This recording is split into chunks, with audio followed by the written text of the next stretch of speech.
Chapter 23-22, Draconic Spell. Heathweight was a Tier 4 dragon, and normally, Shurfeng would have tried to stay as far away from it as possible. Heathweight might merely be an infant dragon, but it still stood at the peak among Tier 4 beings. It was no exaggeration to say that this dragon was invincible among Tier 4 beings of the same level. Even 1,000 Tier 3 players would meet their doom if they encountered a Tier 4 infant dragon of the same level, let alone Tier 2 players. The gap between their life ratings was simply too vast. Normally, only Tier 4 heroes, who had passed a trial of God and received a god's blessing, would have the strength to contend with an infant dragon. However, Heathweight was under a life curse, which significantly reduced the effects of its life rating. If that weren't the case, it wouldn't have only had 1.84 billion HP and only be categorized as a monarch-ranked boss. Even a random dragon had the strength of a world boss, and a top-ranked world boss at that. Normally, defeating a true dragon without a Tier 6 god-ranked player would be impossible. Otherwise, the players that had successfully defeated a dragon of the same tier wouldn't have been regarded as legends and inspiration for countless players in God's domain. As the two summoning arrays gathered the necessary mana, the level 106 summoner, Anna, and the level 105 swordsman, Kite, emerged. During the short break Shurfeng had taken after completing his Tier 3 promotion quest, Anna and Kite had completed another epic quest. As a result, their weapons and equipment had changed. Previously, they had both worn epic equipment that could grow with them to level 100, but now, they both had epic set equipment that would grow until they reached level 150. They had also both reached or surpassed level 105, and their basic attributes had undergone a considerable transformation. Despite the fact that Shurfeng had reached Tier 3 and wore the disintegration armor, his attributes were no match for Anna's and Kite's. Once he had summoned his personal guards, Shurfeng retrieved the Bible of Darkness and called forth a demon. Shurfeng's Bible of Darkness was the real deal, so its power was unmatched. Moreover, as its user rose to a new tier, the Bible of Darkness would exhibit even greater strength. After a moment, a 20-meter-tall demon gate appeared before Shurfeng. As the demon gate slowly opened, a Tier 4 great demon, enveloped in blue flame, stepped through. Blaze Demon, Dark Creature, Great Demon, Level 116 HP 420-000/420-000-000 Wings main force members gasped when they saw the Blaze Demon. They then turned to stare at Shurfeng with incredulous looks. "You're too vicious, guild leader. You can actually summon a great demon to do your bidding." The various superpowers would likely go crazy if they knew about this, Blackie said as he glanced at the Bible of Darkness in Shurfeng's hands. Blackie had seen the Bible of Darkness before, so he knew just how powerful it was. Its ability to summon Tier 3 demons was particularly useful to Tier 2 players. A Tier 3 demon would even be useful after players reached Tier 3. Such demons had many skills and spells and were far more powerful than ordinary Tier 3 summoned creatures. However, Blackie hadn't dreamed that the Bible of Darkness could summon a Tier 4 great demon once Shurfeng had reached Tier 3. This power was ridiculous. Tier 4 summoning scrolls were even rarer than epic weapons and equipment, and the various superpowers treated such items like priceless treasures, avoiding using them unless absolutely necessary. And yet, Shurfeng could summon a Tier 4 great demon with the Bible of Darkness at no cost. Although a great demon had far less HP than ordinary mythic monsters of the same level, its combat power would be far greater than ordinary mythic monsters. "Alright, everyone, get ready. The Blaze Demon will tank the Ice Dragon later during the raid. You guys only need to support and attack from the sidelines," Shurfeng announced, chuckling as he returned the Bible of Darkness to his bag. The Spirit Emperor, Fantasy Extinguisher, had caused a sensation throughout God's domain during Shurfeng's previous life due to the Bible of Darkness. With it, he had developed Fantasy Shrine from a first-rate guild into a superpower that could even suppress the Dragon Phoenix Pavilion in the Black Dragon Empire. Since Shurfeng now had the real Bible of Darkness, he had even greater power. The Bible of Darkness was the very reason that Shurfeng even dared to consider challenging the Cold Spring Forest's monarchs. He wouldn't have harbored the thought if he only had Anna and Kite to rely on. After all, a mythic-ranked monarch was even stronger than a Tier 4 hero. With Shi Feng's command, Zero Wing's main force members went to work. Once his teammates were in position, Shi Feng sent the Blaze Demon to charge at the Ice Dragon. Within seconds, the Blaze Demon was within 500 yards of Heathweight. As the Blaze Demon approached, the Ice Dragon's eyes opened abruptly, and it woke from its slumber, turning its amber gaze on the intruder. Needing neither chance nor gestures, Heathweight spread its jaws. With Heathweight as the center, the Ice Dragon sucked a 300-yard radius dry of mana before a towering, white beam shot toward the Blaze Demon. Tier 4 Dragon Breath. Compared to the Dragon Breath Shi Feng's Black Dragon doppelganger had used, a true dragon's Dragon Breath was on an entirely different level. The Blaze Demon transformed into an ice sculpture before flying back over 500 yards. At the same time, the area around Heathweight became a world of ice, the attack utterly transforming the terrain. Aside from Shi Feng, every member of Zero Wing's team was dumbfounded. They had all heard legends and details about dragons, but they hadn't actually seen one in action. At this moment, they finally understood what a dragon truly was. If they hadn't stood over 1,000 yards away, that Dragon Breath attack would have killed every one of them. Fortunately, the Blaze Demon had initiated the raid. Even so, the Blaze Demon had lost over 20 million HP after taking a direct hit from Heathweight's Dragon Breath. All of you, snap out of it. Once you get close to the boss, make sure that you're spread out. Healers, throw everything you have at the Blaze Demon. Shi Feng barked. He couldn't help his sigh of relief as he watched the Blaze Demon break free from its icy prison, appearing mostly intact. If that Dragon Breath had heavily injured the Blaze Demon, this raid would be over. Neither Anna nor Kite could tank the Ice Dragon, and their combat power couldn't even compare to the level 116 Blaze Demons. They'd either die instantly or be heavily injured if they took a direct hit from a Tier 4 Dragon Breath. The Blaze Demon ran at Heathweight again. Fortunately, Dragon Breath had a relatively long cooldown, and because of that, the Ice Dragon switched to using its claws to attack the incoming demon. The Blaze Demon proved to be no match for Heathweight. Each time it blocked an attack, it lost over 8 million HP. Although the Blaze Demon launched a counterattack from time to time, its Tier 4 spells only dealt a few million damage. The two creatures' strengths were on completely different levels. Shi Feng only activated Miniature World and Ring of Brilliance to suppress the Ice Dragon and enhance his allies' combat power once the Blaze Demon had secured Heathweight's aggro. Unfortunately, Miniature World was barely effective against the Infant Dragon. However, Heavenly Dragon's Breath's Dragon Domination was fully effective, reducing the dragon's basic attributes by 20%. Once Heathweight's basic attributes had been suppressed, Zero Wing's healers were barely able to keep up with the damage the Ice Dragon dealt to the Blaze Demon. Shi Feng also used Life Domain to restore the Blaze Demon's HP to full, on occasion. For a time, the Ice Dragon was helpless against the Summoned Demon, during which, Heathweight's HP continued to decrease under Zero Wing's bombardment. 95%. 90%. 85%. However, Heathweight was not an easy opponent, and it turned its Dragon Breath on a random target from time to time. The players who had failed to dodge the attack had become ice sculptures, losing all of their HP in the blink of an eye. Dragon Breath had even slain Turtledove, despite her active life-saving skill. As Heathweight's HP continued to fall, the intervals between each Dragon Breath grew shorter. By the time Heathweight's HP reached 30%, only a little over half of the team remained standing. Despicable ants. I'll burn you to ash. Heathweight bellowed before chanting an incantation.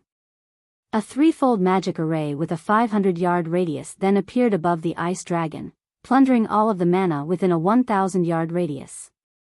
Tier 4 Draconic spell, Meteorite Fall. Suddenly, a colossal meteorite, which blocked out the sun, descended from the magic array, growing larger as it emerged. When Zero Wing survivors saw this, they began to despair. A Tier 4 Draconic spell? Even Shifeng's expression darkened at the unexpected sight. How is this possible? Read latest chapters at Wuxia World. Draconic spells were some of the most primitive spells in God's domain, beginning at Tier 4. Even dragons rarely possess draconic spells of the same tier. Meanwhile, a draconic spell was even more powerful than a large-scale destruction spell, capable of rivaling the god's divine arts. A single blow from such a spell could annihilate tens of thousands of creatures. Not even invulnerability spells could stop their devastation. Anna, summon the Valkyrie. Shifeng shouted. Not even he had a countermeasure for a Tier 4 draconic spell. Anna's Valkyrie was his only hope. Anna immediately began to chant her angel summoning incantation. Chapter 23-23, Valkyrie vs. Dragon. Anna finished the angel summoning incantation in 2 seconds, and the moment she did, a gigantic magic array appeared above her, no smaller than Heathwaite's meteorite fall. A Valkyrie with 3 sets of pure white wings then emerged, landing before Anna. A Tier 4 higher Valkyrie? When he saw the upgraded version, Shifeng was stunned. Angel summoning was Anna's legacy skill, and Shifeng had always treated it as his final trump card since the skill allowed Anna to summon a Valkyrie that was 2 tiers higher than her. When Anna had been a Tier 2 personal guard, she had been able to summon a Tier 4 Valkyrie. Now that Anna had reached Tier 3, she should logically be able to summon a Tier 5 Valkyrie. With such a powerful ally, Zero Wings' remaining team should have no problem suppressing a Tier 4 infant dragon. However, Anna's Valkyrie was still only Tier 4. The only difference between the previous Valkyrie and this one was the extra set of wings. Angels' wings represented their status. An angel with 3 sets of wings was considered a higher Ankh, with 4 sets were considered archangels. In terms of life rating, archangels rivaled dragons, while higher angels were slightly weaker. But before Shifeng had any time to ponder the matter, the meteorite above them had nearly completed. Block it.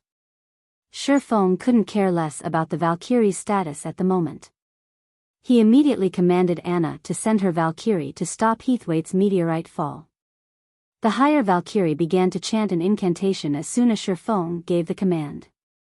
The higher Valkyrie's incantation was unique.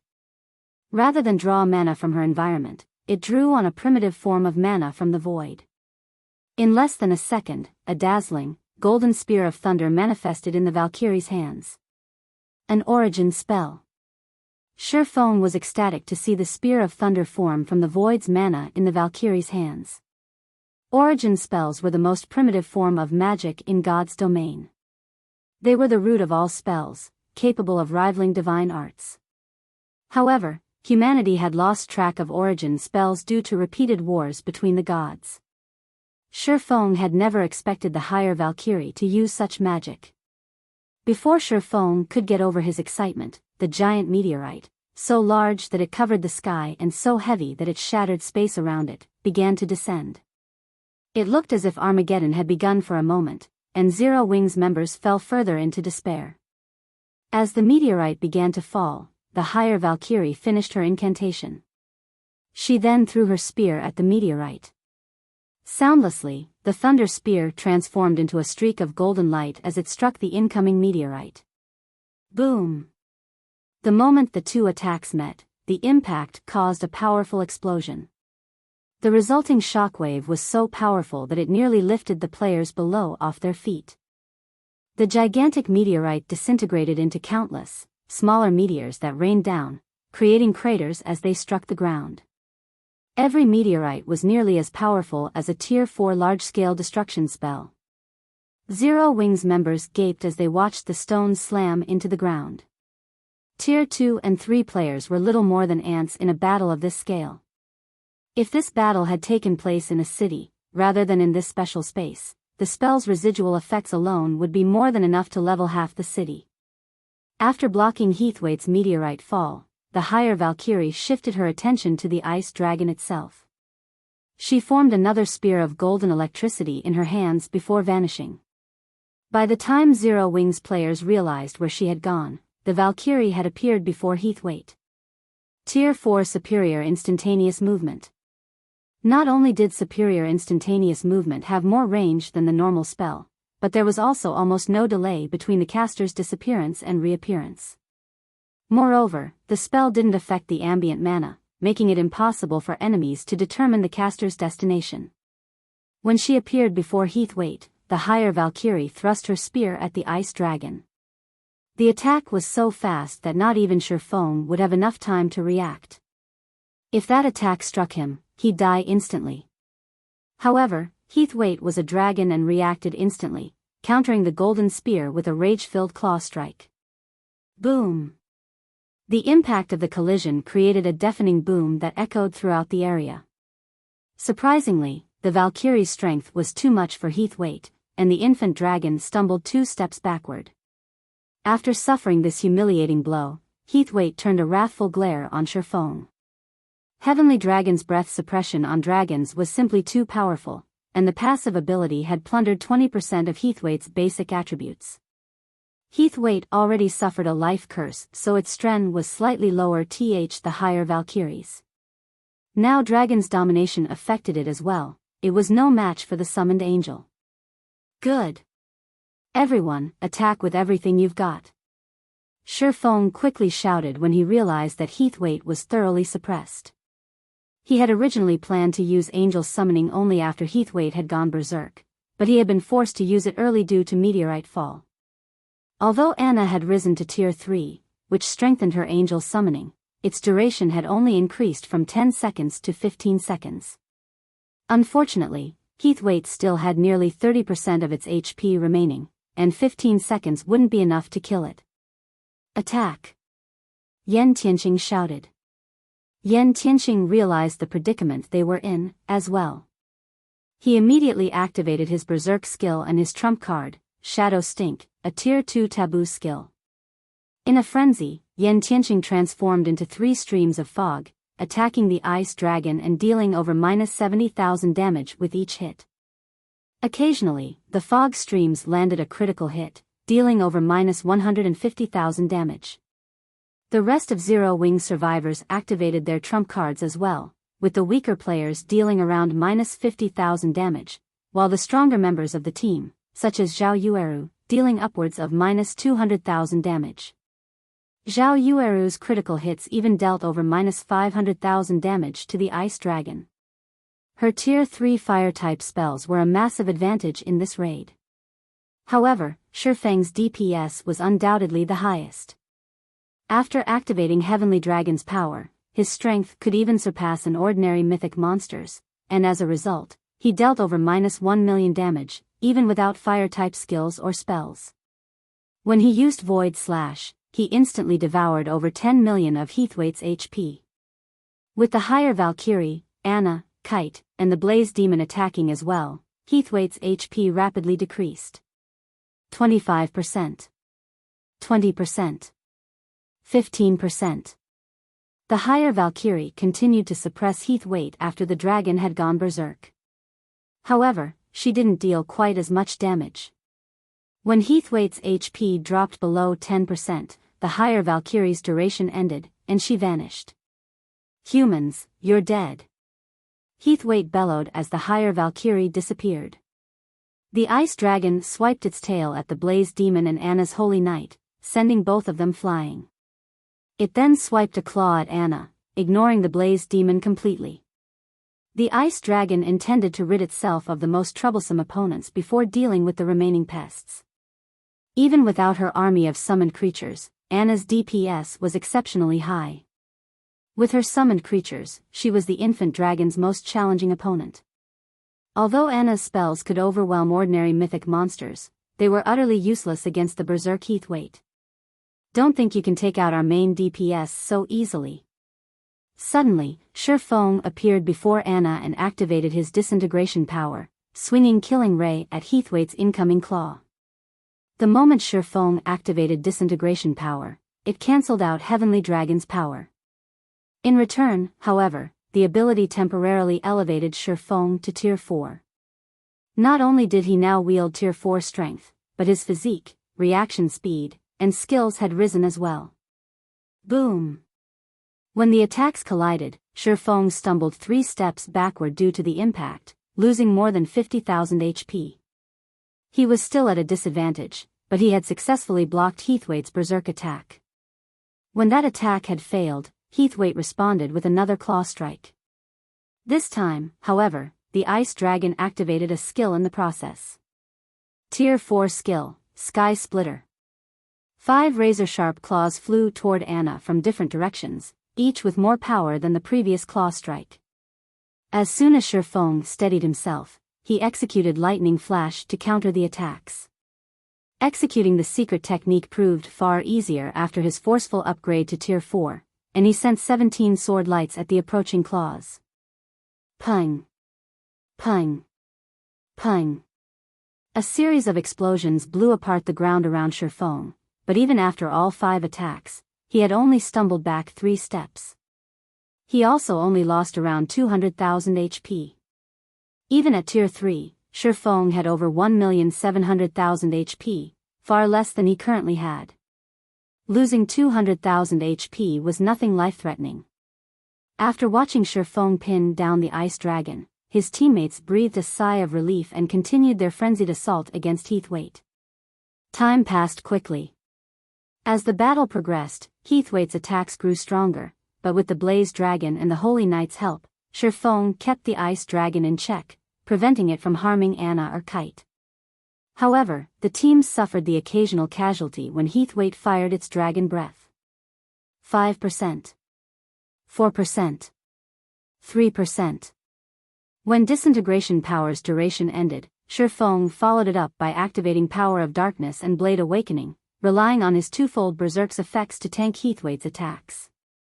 Read latest chapters at Wuxia World. EU. When less than 5 seconds of Shifeng's twofold Berserk remained, Heathwaite's HP had fallen below 7 million. Meanwhile, fewer than 30 players were still standing, and the surviving healers could no longer keep up with the Ice Dragon's damage output. Die. Shifeng activated Divine Providence and swung Killing Ray for a final blow. Lightning Slash. A massive lightning bolt sliced through Heathwaite's neck, leaving a deep gash across its throat. That lightning bolt also destroyed the last of the infant dragon's HP. Chapter 23-24, Ice Dragon's Loot. Everyone's experience bars exploded with EXP as Heathwaite's colossal body crashed to the ground.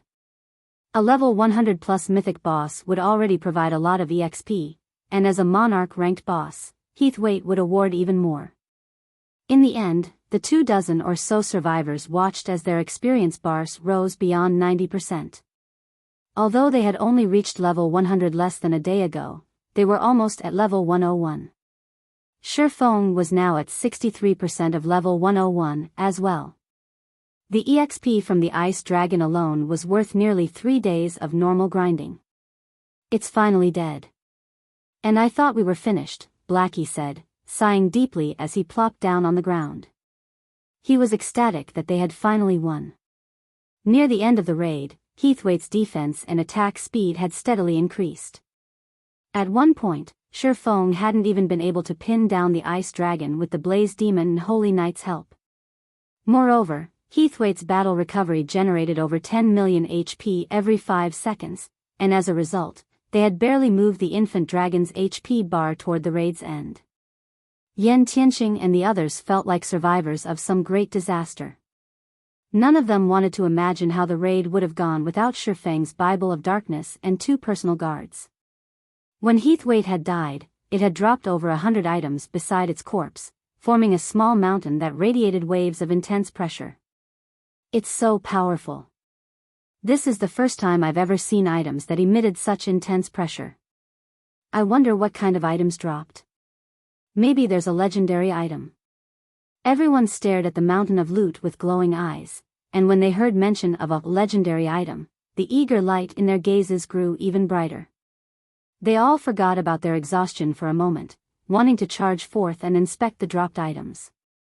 The strongest known item at this stage of the game was Fragmented Legendary Rank, which everyone assumed Shifeng possessed. However, Zero Wing's main force members knew the truth. There was more than one fragmented legendary item. Naturally, this was a guild secret. Exposing this truth would only invite God's domain's various powers to target Zero Wing, and only an expert of Shi Feng's caliber could openly own a fragmented legendary item without having to fear for his life. If anyone else were in his position, they wouldn't even dare to set foot outside of an NPC city. Epic items couldn't even compare to the benefits a fragmented legendary item provided, much less a true legendary item. Based on what players had learned from the game's libraries, every legendary item in the game had the strength to decimate heaven and earth. With such an item, players would have the power to transcend tiers. Before their fight with Heathwaite, these players wouldn't have been so concerned about such a power, convinced that they could bridge the gap between tiers with high enough basic attributes, but now, they understood what that kind of strength truly meant. Without the strength to transcend tiers, Tier 3 players had no hope of contending with superior mythic bosses. Alright, let's resurrect our fallen. Shi Feng simply chuckled when he saw the hunger in everyone's eyes. He found their assumptions hilarious. Obtaining a legendary item with so little effort was impossible, and after level 100, weapons and equipment drop rates decreased considerably. On average, even mythic bosses' loot would consist of fine gold weapons and equipment. One would have to be incredibly lucky to acquire dark gold weapons or equipment from a mythic boss. However, Shi Feng had to admit that he was surprised by how much Heathwaite had dropped. This was the first time he had felt such an incredible pressure from a boss's loot, as well. Having received their orders, the surviving team members pushed aside their curiosity for the moment and began to resurrect their teammates.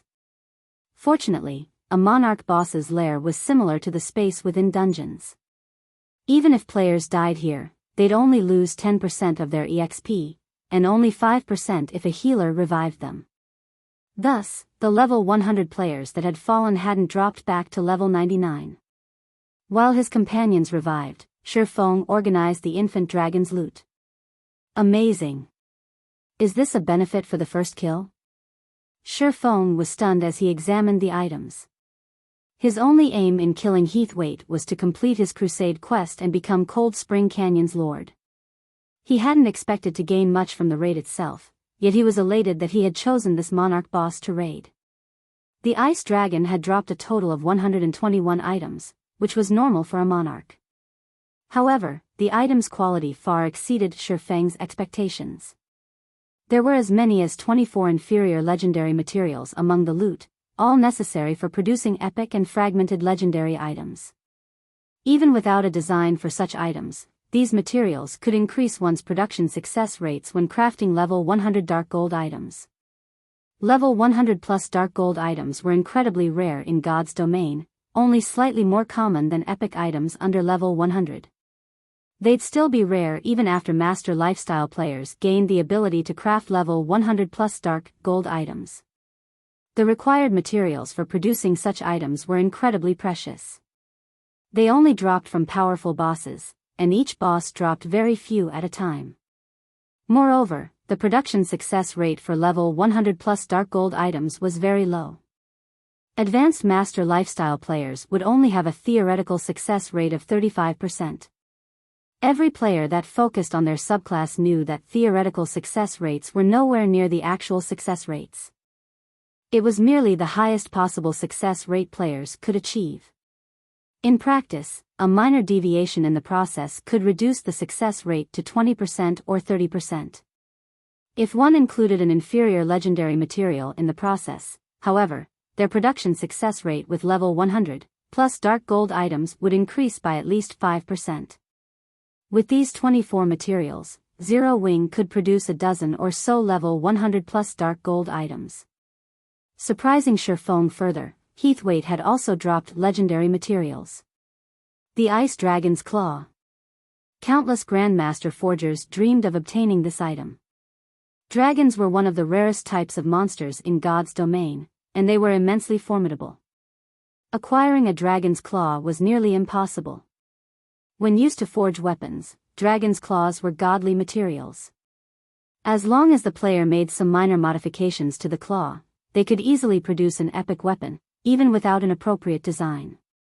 If they had an epic weapon design, they could craft a fragmented legendary weapon by using a dragon claw as the base material. Read latest chapters at Wuxia World. Any dragon claw that had appeared on the market during Shi Feng's previous life had easily fetched the price of 2 fragmented legendary items in an auction. After all, one could sacrifice 2 random fragmented legendary items to secure a weapon of the same rank that was more compatible with its wielder. And Heathwaite had actually dropped 2 ice dragon's claws. Why wouldn't Shi Feng be excited?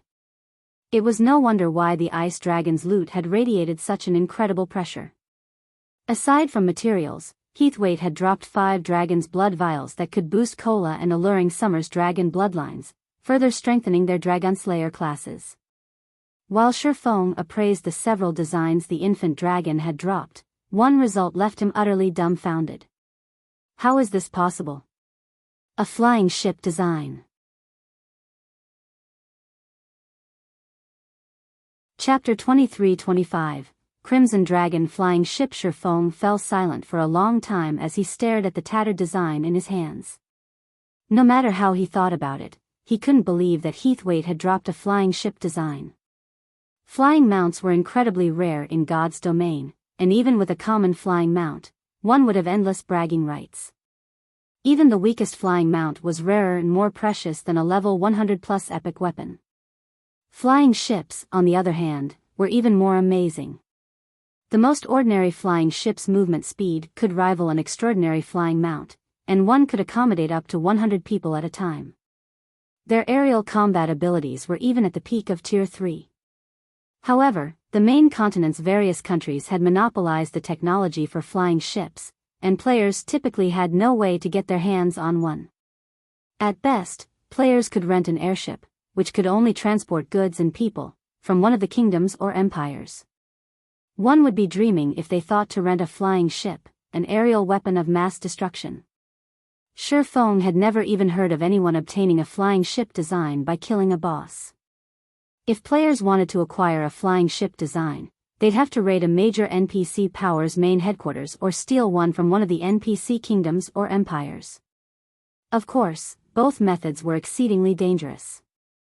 There was a safer method: players could create one themselves. The subclass requirements for creating a flying ship, however, were immensely demanding, and players would have to invest a lot of effort and time into the research. As for the cost of creating one from scratch, even superpowers would have a hard time justifying such a massive expense. Most superpowers would rather purchase a completed flying ship. Purchasing a flying ship was much easier than purchasing a flying ship design. A guild could do so through the black market or by earning a sufficiently high status in an NPC country.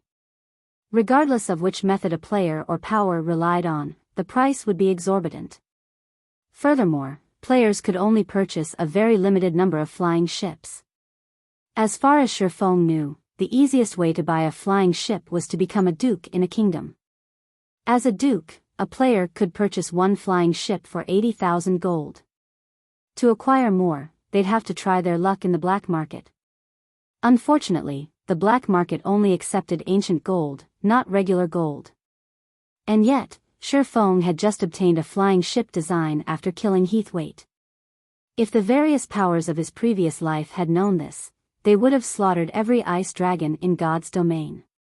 Unable to contain his excitement any longer, Shi Feng clicked on the design to inspect its statistics. He wanted to know what rank this flying ship design was. Crimson Dragon Flying Ship Design can be used to construct a common flying ship with a maximum capacity of 100 people and peak Tier 3 combat power. The Crimson Dragon Flying Ship carries 8 magic cannons and 1 magic crystal cannon. Piloting the flying ship requires a minimum of 6 people. Producing the flying ship requires 1,000 Titan Silver, 10,000 Void Iron, 2,000 Mana Stones, and 100 Magic Elven Stones. Sure enough, it is the most common type. Shi Feng inwardly sighed when he saw the statistics. If he had obtained a bronze flying ship design, he could have ruled over the entire Cold Spring Forest without any issues. Bronze flying ships had Tier 4 combat power, after all, and would be a massive threat to Tier 3 players. Not even Shi Feng would escape from a bronze flying ship's all-out assault with his life. A flying ship wasn't a monster. It did not have the mobility flying monsters possessed, and it didn't have monsters' vast repertoire of skills and spells. The so-called Tier 4 combat power didn't mean that the flying ship's overall combat power was limited to Tier 4. Rather, each of the flying ship's attacks had peak Tier 4 power. With over a dozen cannons, a flying ship's bombardment could even blow a Tier 4 Apex expert to smithereens. Without a Tier 4 legendary flying mount or something even more powerful, they'd have to flee the moment they spotted a bronze flying ship. After giving the matter some thought, Shifeng realized that he was being too greedy. Superpowers struggled just to obtain a single common flying ship, let alone a bronze flying ship. 1,000 Titan silver and 100 magic elven stones. The production cost is vicious. The Crimson Dragon flying ship's necessary materials astonished Shifeng. Titan silver was a rare byproduct that could be obtained from mining fine Titan Oregon. Thus far, Zero Wing had only compiled a little over 2,000 Titan silver ingots. Magic elven stone was even rarer and more valuable. One could only obtain the super rare or from grade 2 or veins. It was just slightly more common than 7 luminaries crystals. Including the other materials, producing the Crimson Dragon flying ship would cost roughly 50,000 gold, several times more than the bronze-ranked Guardian Puppet's production cost. However, it was still cheaper than trying to become a duke. Moreover, he would get more value for his money. A common flying ship would be far more useful to players than bronze combat puppets. Even though a common flying ship's combat power was only at the peak of Tier 3, it could transport 100 players, allowing them to travel across the continent freely. Moreover, players could rest and recover while on a flying ship, which they couldn't do while riding a flying mount. The recovery ability wasn't very powerful, but it was a precious asset when exploring level 100 plus neutral maps. Moreover, players would be able to flee when they encountered mythic-ranked flying monsters thanks to the flying ship's defensive capabilities. Did the boss drop something good, guild leader? Blackie asked, curious about the joyful expression on Shifeng's face. Here, take a look for yourselves, Shifeng said, chuckling. Aside from the flying ship design, he shared the loot's information in the team chat. Crap. Legendary materials. And that's a design for a level 100 secret silver equipment. This fine gold-ranked polar ice set is amazing. When they saw the boss's loot, every member of the team was excited. Heathwaite might not have dropped an epic item, but these players weren't fools.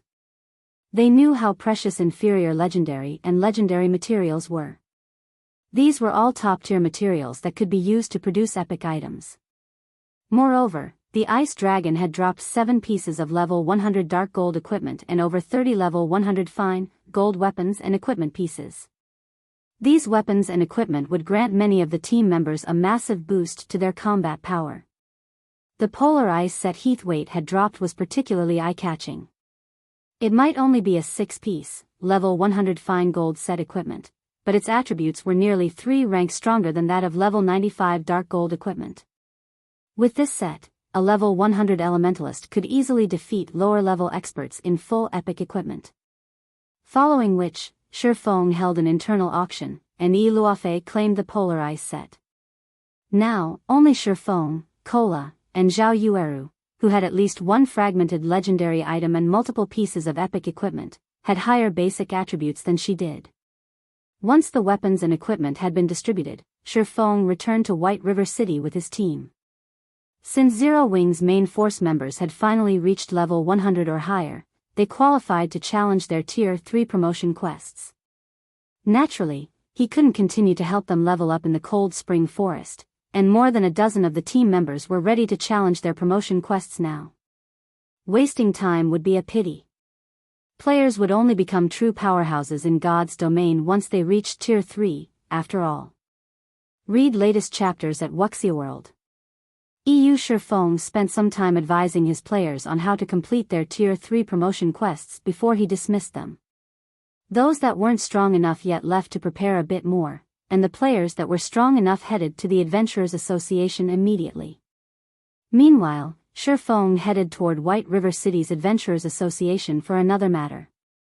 Within one of the Adventurers Association's second-floor VIP reception rooms. Lord Bronze Legatee, how may I be of service? The female elven administrator asked as she entered the room. I wish to turn in my crusade quest for Cold Spring Forest's ice dragon, Heathwaite, Shifeng announced as he retrieved a colossal, silvery white dragon horn and placed it on the table between them. This dragon horn was proof that he had slain Heathwaite. As soon as Shifeng proved that he had completed his crusade quest, the sounds of a series of system notifications reached his ears.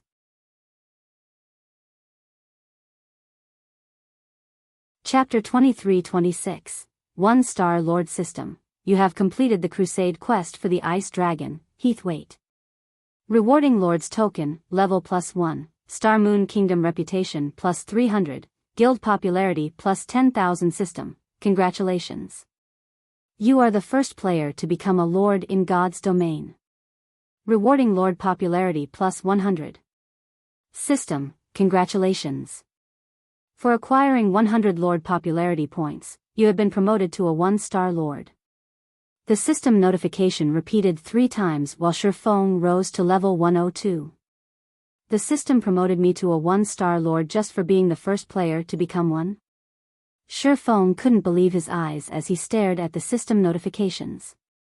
The concept of a lord was still likely foreign to most players, not to mention Lord Popularity. When players became a lord in God's domain, they'd gain the ability to recruit NPCs to form their own knight division.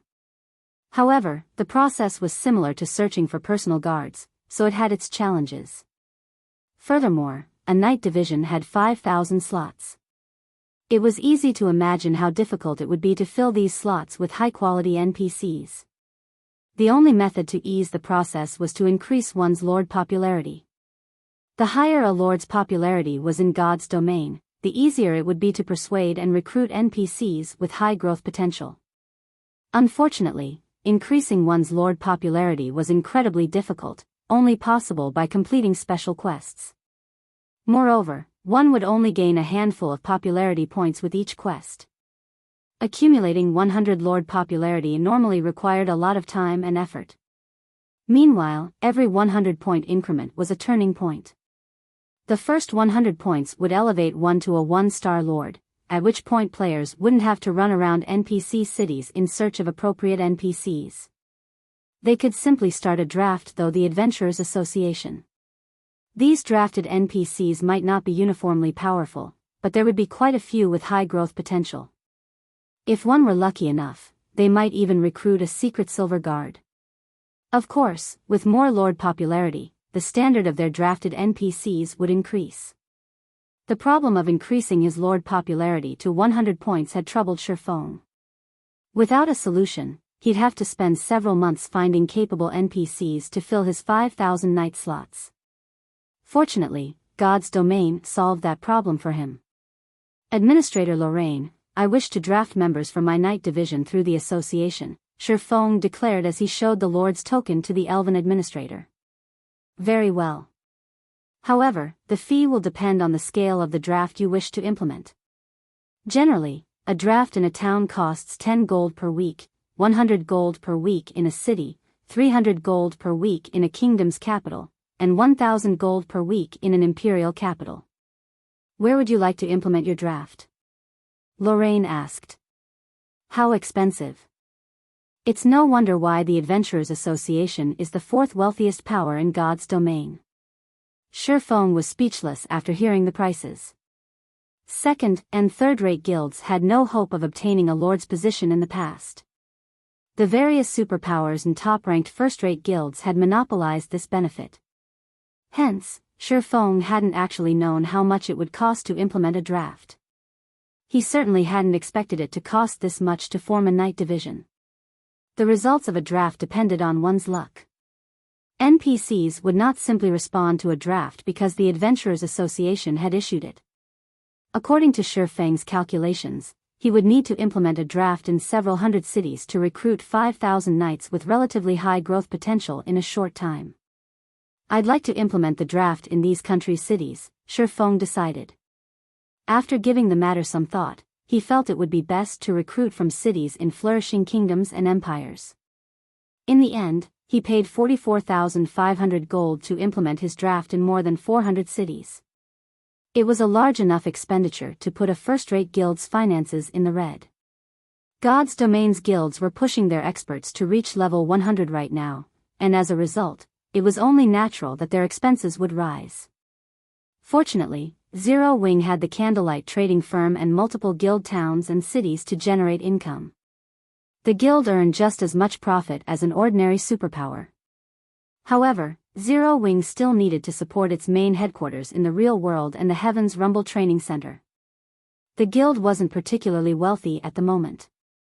It seems I'll have to find ways to increase the guild's profits.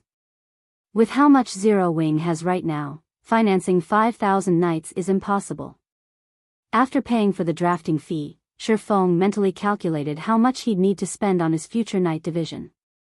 A 5,000-man knight division would definitely be an amazing asset, but it would be expensive to maintain. Unlike the NPC soldiers one could recruit to defend guild towns and cities, knights weren't affiliated with a kingdom or empire. Rather, they were considered a lord's personal combat power. Hence, players would not receive subsidies from a kingdom or empire, relying on their own funds to pay their knights' salaries. Affording a knight division wasn't easy, and to make matters worse, each knight's salary would depend on the NPC's growth potential. Read latest chapters at Wuxia World. EU to hire and nurture a bronze-ranked, Tier 2 knight, one would have to spend 50 gold per week. Multiplied by 5,000, a division of bronze, Tier 2 knights would cost 250,000 gold per week. Moreover, this cost didn't include the price of weapons and equipment for these knights. For a moment, Shifeng couldn't help but admire the first-rate guilds that had ruled their own territories in the past. Once he had taken care of the draft order, Shifeng left the Adventurers Association and made his way to the Candlelight trading firm. He intended to start the Crimson Dragon flying ship's production immediately. After reaching level 100, the various powers would prioritize their aerial development. Whoever controlled the sky would become an overlord in God's domain. Level 100+ maps were very far from civilization, after all, and the ability to travel through the sky would give players a huge advantage when grinding for resources. Moreover, this advantage would become more prominent as time passed. If he wanted to bolster Zero Wing's development, he had to arm the guild with flying ships.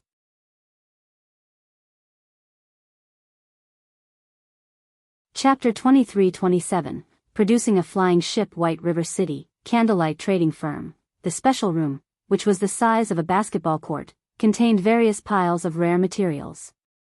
Any ordinary player would likely go into a frenzy trying to claim them all if they saw this room. These materials were easily worth more than 15,000 gold altogether, and even though the value of coins had significantly depreciated by this stage of the game, that was still an astronomical amount of money to ordinary players. Converted into credits, it would be enough for the average citizen to live out the rest of their lives without worry about food or shelter.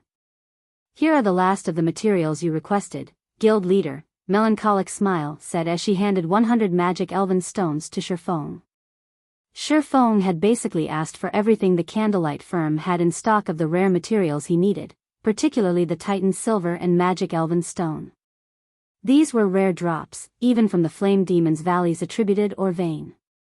No other guild could likely fulfill Shifeng's demand for 100 Magic Elven Stones. Good. Shifeng nodded approvingly after inspecting the materials in the room. He then continued in a serious tone, I'll need you to help me with something later, but you must keep it an absolute secret. I can't tell anyone. Melancholic Smile was a little confused.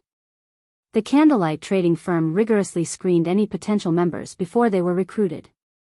Moreover, all core members were required to sign a series of strict contracts, ensuring the smallest chance possible that the firm's technology and methods leaked.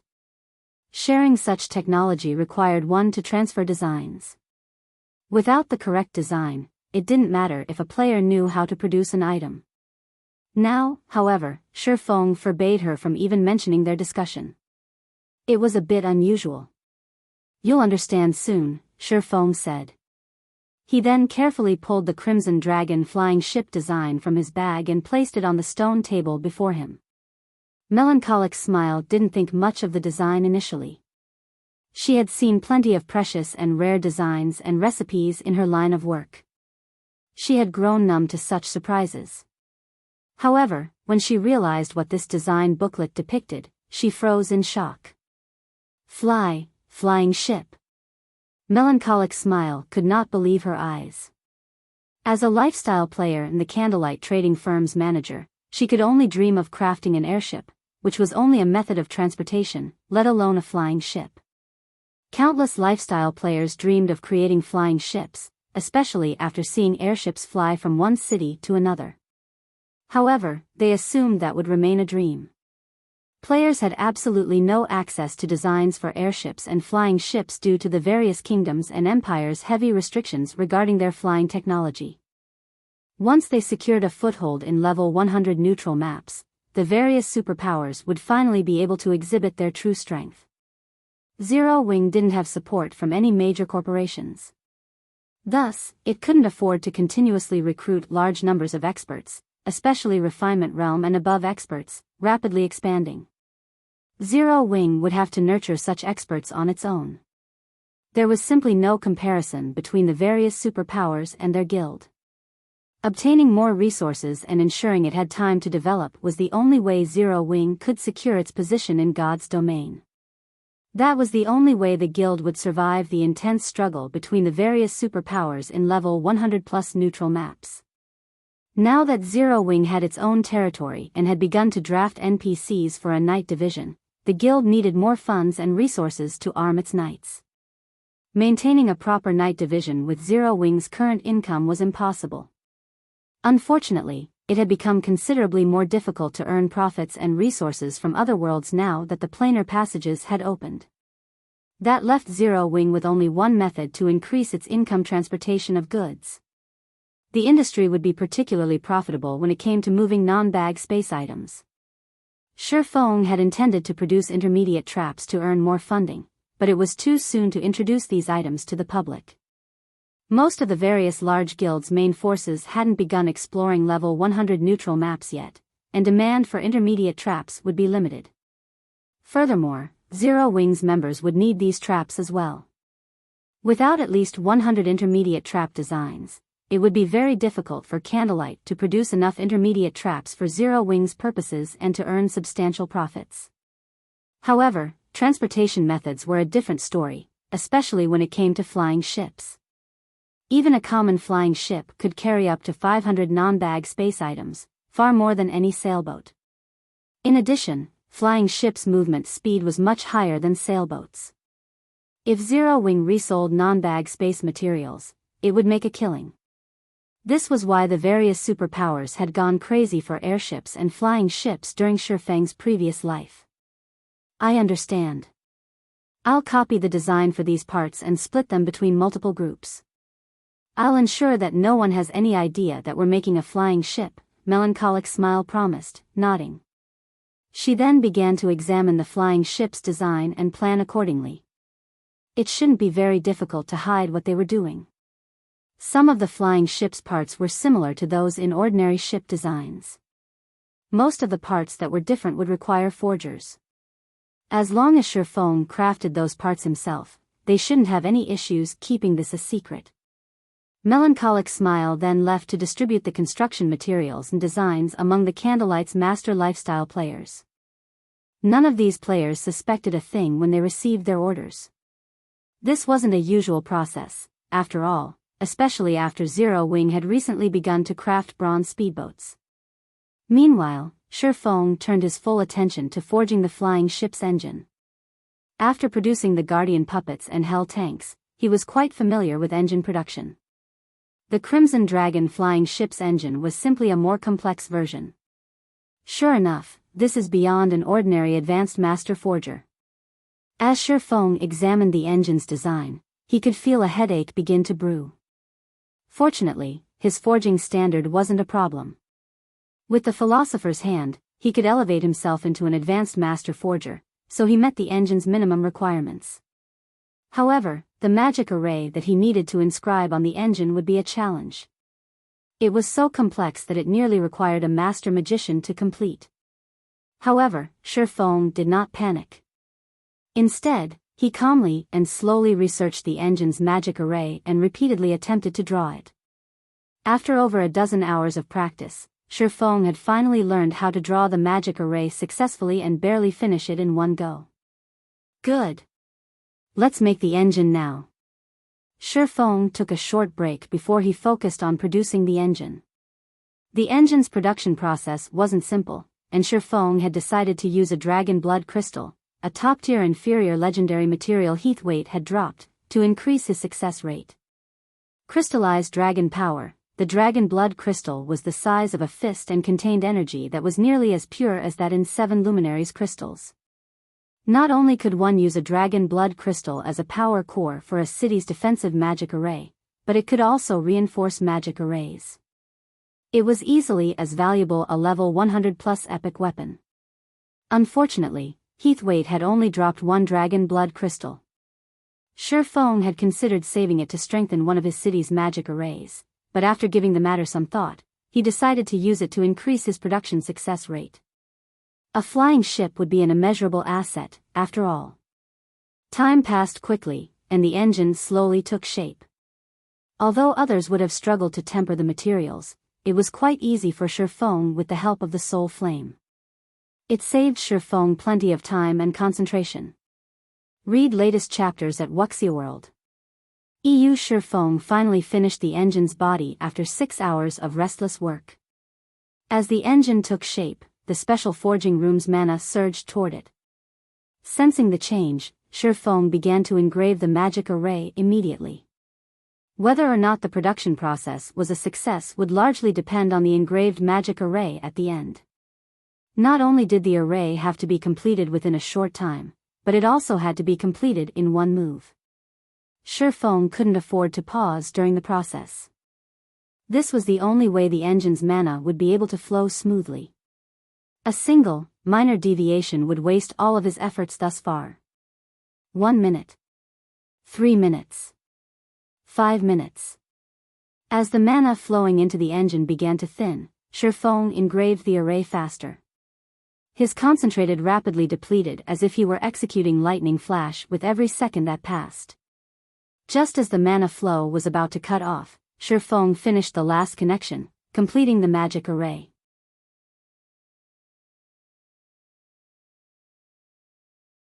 Chapter 23-28, Advanced Flying Ship. Did it succeed? As a storm of mana enveloped the engine, Shifeng began to grow nervous. The engine was the most difficult part of the flying ship to produce, but once it was complete, the remaining parts would be fairly easy to craft. The most troublesome aspect of the remaining parts was how much manpower they required to produce. Fortunately, with Candlelight's strength, the trading firm had the manpower to simultaneously construct the parts of 3 flying ships, let alone 1. The magic array engraved in the engine began to glow as the mana calmed down, actively gathering the mana into the engine. The engine consumed so much mana that the density in the room increased. Wonderful. It's a success. As Shifeng watched, his expression shifted to one of elation. This wasn't the first time he'd forged an engine, and if it had failed, he knew the stream of mana flowing into it would have been unstable. Now that this was done, he was practically guaranteed to produce a Crimson Dragon flying ship. Moreover, he hadn't expected the mana density in the room to rise to such an extent. The flying ship's engine drew in at least 3 times more than the bronze combat puppet's engine. An engine was the very heart of a machine and played a major role in determining the machine's strength. Following which, Shifeng tapped on the engine to appraise it. System: Bronze flying ship engine has been forged successfully. Forging proficiency increased by 1,000 points. Obtained 40 million EXP. The dragon blood crystal's effects are so powerful. Shifeng stared at the results with wide, bloodshot eyes. He had already been relieved that the production process had been a success, but he hadn't expected the dragon blood crystal to upgrade the engine's rank from common to bronze. Normally, bronze engines only powered bronze flying ships. An engine like this would definitely increase a common flying ship's rank. After all, common and bronze-ranked flying ships required roughly the same quality of materials. Their engines were the main factor that made a difference. Shifeng immediately notified Melancholic Smile to hasten the remaining parts construction. After more than 20 hours, Candlelight's master lifestyle players finally produced all of the Crimson Dragon flying ship's various parts. However, Shifeng didn't start the assembly process when Melancholic had delivered them. Rather, he used the 7 Luminaries Ring spatial gate to transport Melancholic Smile and himself to an open field within the White River City region. A flying ship was massive, much larger than a sailboat. The special forging room just didn't have enough space. Hence, Shifeng needed an open location for the final assembly. Of course, to protect this guild's secret, he decided to construct the flying ship in an empty, open plain. There was an extremely large number of parts to a flying ship. Normally, if a player tried to assemble one themselves, they'd need at least 2 days to complete the task. However, Shifeng and Melancholic Smile had already become intermediate master forgers, saving a lot of time with their skills. With Shifeng's soul flame, in particular, he could assemble and weld parts together quite quickly. After the 2 players worked for a dozen or so hours, they had finally completed the Crimson Dragon flying ship. They marveled at the 60-meter-long, 20-meter-tall mechanical ship with a crimson hull before them. So, this is a flying ship. Despite taking part in the assembly process, Melancholic Smile couldn't believe her eyes. Even from far away, the Crimson Dragon flying ship was a shocking sight to behold. Next to its colossal frame, even an extraordinary flying mount looked like an infant. Shifeng sighed ruefully as he gazed at the vessel. Crimson Dragon flying ship, advanced flying ship, maximum capacity, 130 people, durability 5000/5000, possesses Tier 3 upper rank defensive capabilities. Item storage when liberated, 20,000 bag space slots and 800 non-bag space slots.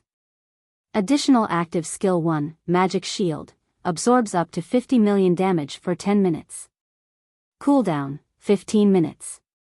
Additional active skill 2, Mana Pulse Cannon, 4,000 yard range. Deals Tier 4 damage to a radius of 50 yards. Cooldown, 45 seconds, 8 cannons are currently equipped. Up to 12 cannons can be equipped. Additional active skill 2, Magic Elven Cannon, 5,000 yard range. Deals Tier 4 peak rank divine damage to a radius of 200 yards. Cooldown, 5 minutes. Additional active skill 4, Mana Field, disrupts the flow of mana within a 2,000 yard radius, weakening all incoming magic damage from Tier 3 spells or below by 30% for 5 minutes. Cooldown, 20 minutes. Each activation costs 300 magic crystals. The bronze engine Shifeng had crafted elevated the Crimson Dragon flying ship to advanced rank. Now, this flying ship was even faster than extraordinary flying mounts, and its cannons and defenses had increased by a rank as well. This Crimson Dragon flying ship could even contend with level 100 plus mythic monsters. If his guild had had an advanced flying ship like this in the past, his and Shadow's development would have been massively different. Even if Shadow hadn't been able to contend with a superpower, it would have had enough strength to instill fear in first-rate guilds. Tier 4 experts would have dared mess with the guild. If Dragonheart Island superpowers find out that we have this Crimson Dragon flying ship, they'll die from envy, Melancholic Smile said, astonished as she inspected the flying ship statistics. She had forged hell tanks, so she understood how powerful this Crimson Dragon flying ship was. Aside from its cannon's frightening power, its Tier 3 upper rank hull was enough to render any attack below Tier 4 powerless. Without a mythic combatant, the various superpowers would have no hope of damaging the flying ship. The area was home to many materials that were imperative to producing ships and level 90 plus dark gold weapons and equipment. If Immortal Light couldn't secure resources from Sea's End, Zero Wing would suffer, which was why Sindheart had requested a representative from Zero Wing to resolve the matter. I think it's best if I go myself. These materials are important for Candlelight's merchandise. If we lose access to these materials, Candlelight's income will plummet, Melancholic Smile suggested. Read latest chapters at Wuxia World. EU, don't worry about it. I'll go. Right now, you need to focus on collecting the materials we need to construct the Crimson Dragon flying ships, Shifeng said, shaking his head. The Crimson Dragon flying ship was crucial to Zero Wing's survival. Without it, the guild wouldn't be able to exert dominance in the Cold Spring Canyon. Relying on a 5,000-man night division wouldn't be enough. Not only was a flying ship faster than flying mounts, but it also had the combat power to squash Tier 3 experts like ants. Meanwhile, Shifeng wasn't as skilled as Melancholic Smile when it came to collecting materials. After all, she had long since grown familiar with the Candlelight trading firm and its connections. I'll do that, then, Melancholic Smile answered, nodding. As Zero Wing's guild leader, Shifeng would naturally be a stronger representative. Moreover, she didn't have the energy to manage the material collection while addressing the issues in Sea's End. Melancholic then used a return scroll to teleport back to White River City, while Shifeng stored the Crimson Dragon flying ship in his epic spatial bag and made his way toward the Apocalypse Empire.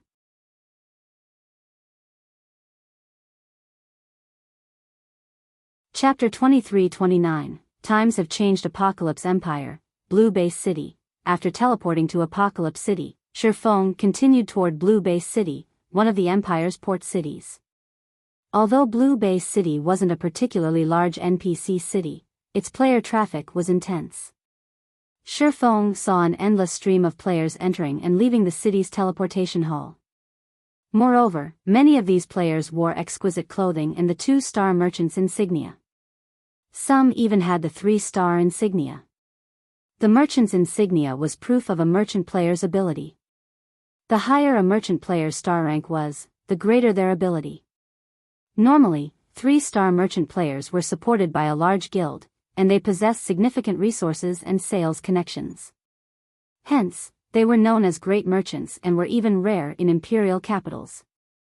And yet, Shifeng encountered quite a few great merchants in Blue Base City. Based on the bland reactions to these merchant players, their presence in the city didn't seem to be unusual. So many great merchants gathered in Blue Base City because it was a trading port. Countless players came into port each day with resources from the various neutral powers out at sea, which allowed the merchant players in the area to earn huge profits. This city's development speed is amazing. I doubt it'll be long before Blue Base City is promoted to a large-scale city and gains a tier for NPC Magistrate Manager. As he watched the various horse and transport carriages rolling down the streets, Shifeng had to admit that Sindhart had impressed him. When Sindhart had wanted to move Immortal Light to a new city, Shifeng had suggested that he develop near the sea. The various first-rate guilds hadn't been paying much attention to the ocean at that time, after all. By relying on the few resources Zero Wing had provided, Sindhart had established Immortal Light in one of the Apocalypse Empire's port towns, eventually expanding the guild to occupy all of Blue Base City. Now, Blue Base City was almost ready for its promotion into a large-scale NPC city, and Immortal Light's naval prowess had grown powerful enough that the guild didn't need to fear first-rate guilds. Sindhart's management was even more impressive than Gentle Snow or Aqua Roses. Not only would Blue Base City grow larger once it became a large-scale NPC city, but the conveniences it offered would also improve. The city would have no trouble accommodating a large number of players, and Immortal Light would even qualify to contend with the Apocalypse Empire's first-rate guilds. As Shifeng left the teleportation hall, he headed toward a nearby advanced restaurant. A level 96 man approached him as he arrived. The Elementalist wore 5 pieces of epic equipment, and the weakest piece on him was level 95 Dark Gold rank. 2 more level 96 players followed the Elementalist, one of which was a cleric, while the other was a berserker. Both wore 3 pieces of epic equipment. Seeing these 3 greet Shifeng, the rest of the players in the restaurant were surprised. Who is that guy? Immortal Light's guild leader and 2 of its great experts are actually welcoming him. Could he be some big shot? Every player in Blue Base City knew of Immortal Light's guild leader, Sindhart, as well as the 2 great experts that accompanied him. To secure control of the city, Immortal Light had challenged and defeated many of the large guilds that had occupied Blue Base City. It had even sunk a first-rate guild's fleet, which had spread its fame across the Apocalypse Empire. Moreover, Sindhart was even one of the top 10 elementalists in the empire. Even first-rate guild leaders treated him with respect. Yet now, Sindhart had been waiting to greet an ordinary-looking player. Why wouldn't this surprise them? Hearing the hushed discussions around him, Sindhart had Immortal Light's members clear out the restaurant. The spectators obediently stopped talking and scattered. I hadn't expected you to make the trip here, Brother Yifeng. With you, we'll stand a much better chance in Sea's End, Sindhart said as he greeted Shifeng. Brother Sindhart, you jest. May I know what happened with the Freedom Alliance? Why is it calling in its allies for a meeting? Shifeng asked, getting straight to the point. I've just received some information regarding the situation. Let's head inside to continue our conversation, Sindhart insisted, his expression becoming disheartened at the mention of the Freedom Alliance. He led Shifeng into the advanced restaurant he had fully reserved earlier. As Shifeng and Sindhart entered the restaurant, the cleric and berserker gave each other disgruntled looks behind Shifeng's back. This guy doesn't think much of our guild, does he? He started demanding answers as soon as the boss walked up to him. Our boss is too mild-tempered. If I were in his position, I would have given this guy a piece of my mind. I don't want him thinking that Immortal Light is the same small guild it had been in the past. Forget it. He'll see how powerful Immortal Light has become once we get to Sea's End. The two experts weren't pleased with Shifeng's behavior. Immortal Light might have received a lot of resources from Zero Wing and shared half of its shares with the guild, but Immortal Light had changed. Now, it was only slightly weaker than the Empire's first-rate guilds, and on the water, it was even stronger than some of them. Not only was Sindhart Immortal Light's guild leader, but he was also an extraordinary expert who had successfully repelled the peak experts King's Return had sent. Even superpowers were wary of his strength at sea, yet Shifeng treated the man so casually. Once they had taken their seats in the restaurant, Sindhart filled Shifeng in on the details regarding the Freedom Alliance's recent actions. A new power had joined the Freedom Alliance, and now, the Alliance had 12 major fleets, not 11. This new power was exceptionally powerful. It had started out as the last-ranked 12th fleet, but it had soon taken the top position in the Freedom Alliance. This had significantly changed the status quo in the Freedom Alliance. The Alliance had only controlled 3 of the major cities in Sea's End, but now, it controlled 5. Naturally, this had caused a qualitative improvement regarding its resource income. Normally, this development would be a good thing, but the newly minted First Fleet wanted to reorganize the Freedom Alliance's partnerships with the various powers, including disqualifying some of them. Hence, the Alliance had invited the various powers to visit Starfall Island for this meeting. Starfall Island was a particularly dangerous location in Sea's End. Ordinary ships wouldn't make it into the sea zone, torn apart by the area's powerful sea monsters. One could only get through with a sufficiently strong fleet. A new power has joined the Freedom Alliance? Realization dawned upon Shifeng when he heard Sindhart's explanation. A commotion had occurred in the Freedom Alliance during Shifeng's previous life, but Silent Entropy, the original First Fleet's commander, had eventually suppressed it. Unfortunately, Silent Entropy in his fleet had suffered a massive setback thanks to Shifeng, which must have prevented him from controlling the situation. This resulted in a new power taking over the Freedom Alliance. Read latest chapters at Wuxia World. EU. Since the Freedom Alliance has grown stronger, they want to see whether their partners still qualify to participate in their alliance. While I can understand its reasoning, I had never thought something like this would happen so suddenly, Sindhart said, smiling bitterly. I've recalled all of Immortal Light's best ships, but it'll probably be another 3 or 4 hours before they return. If we wait until then to leave, we'll likely be a little late to the Freedom Alliance's meeting. They would need a small fleet of bronze speedboats just to get to Starfall Island. Without sufficient strength, they'd only find death waiting for them. How many bronze speedboats and stronger have you gathered so far, Brother Hart? Shifeng asked. We currently have 8 bronze speedboats and 1 mysterious iron speedboat ready to depart, Sindhart said, shaking his head. It won't be enough to make it to Starfall Island. We'll need at least 20 bronze speedboats and a sailboat. 8 bronze speedboats and 1 mysterious iron speedboat. That'll be enough. We should set out right away, Shifeng declared.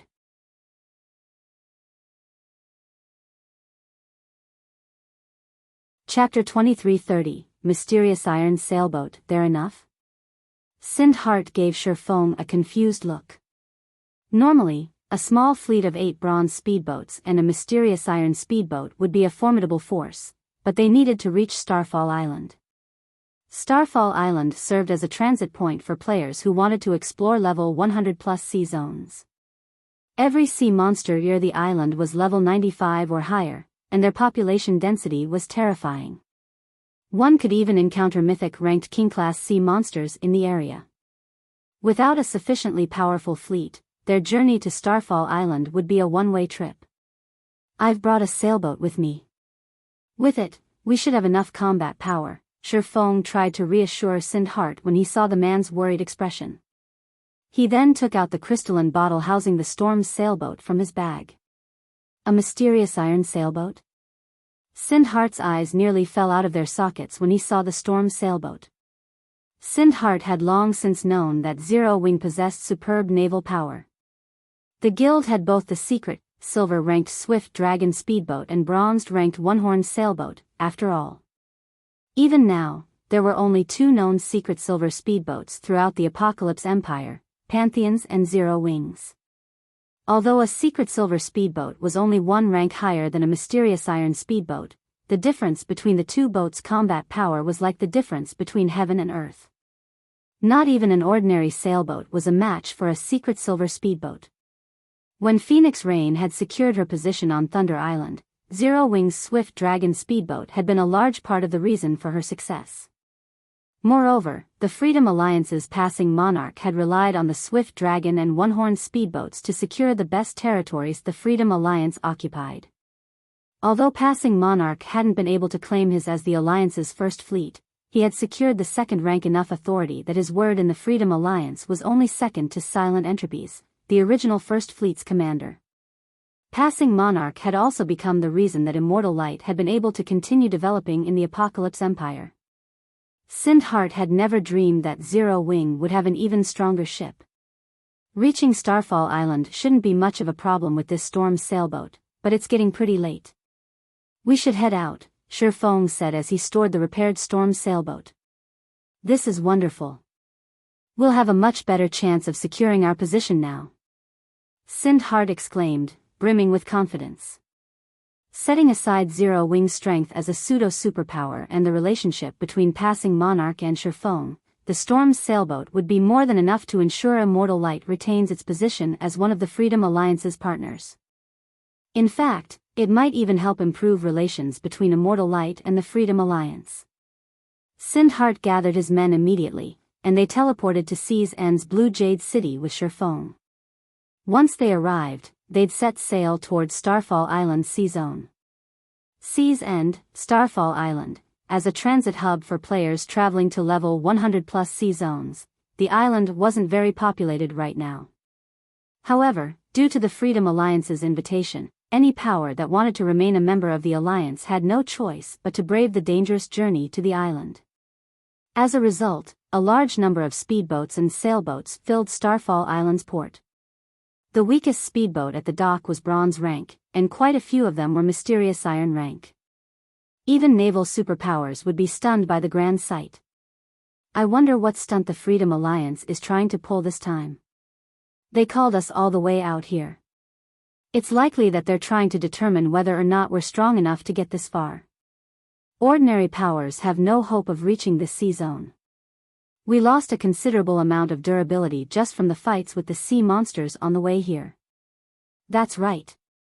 I came with a fleet of 20 bronze speedboats and 1 sailboat. If my fleet had been any weaker, I wouldn't have made it here. As the various powers' representatives discussed their journey to Starfall Island, they couldn't help but frown. They all had questions regarding the Freedom Alliance's invitation to such a dangerous place, and none of them knew what the Alliance intended. They could not figure out what the Freedom Alliance was trying to do. It should be known that the Freedom Alliance was a giant in Sea's End, and any power it allied itself with was formidable at sea. Otherwise, they couldn't guarantee the cargo's safety as they transported it across the sea, earning a stable income of resources and coins. I wonder how the Freedom Alliance intends to choose which partnerships it will maintain. The Alliance is nearly as powerful as the House of Seas and controls 5 of Seas End's major cities. Even naval superpowers in other locations are afraid of the Freedom Alliance at this point. I assume they'll base their decisions on each power's strength and connections.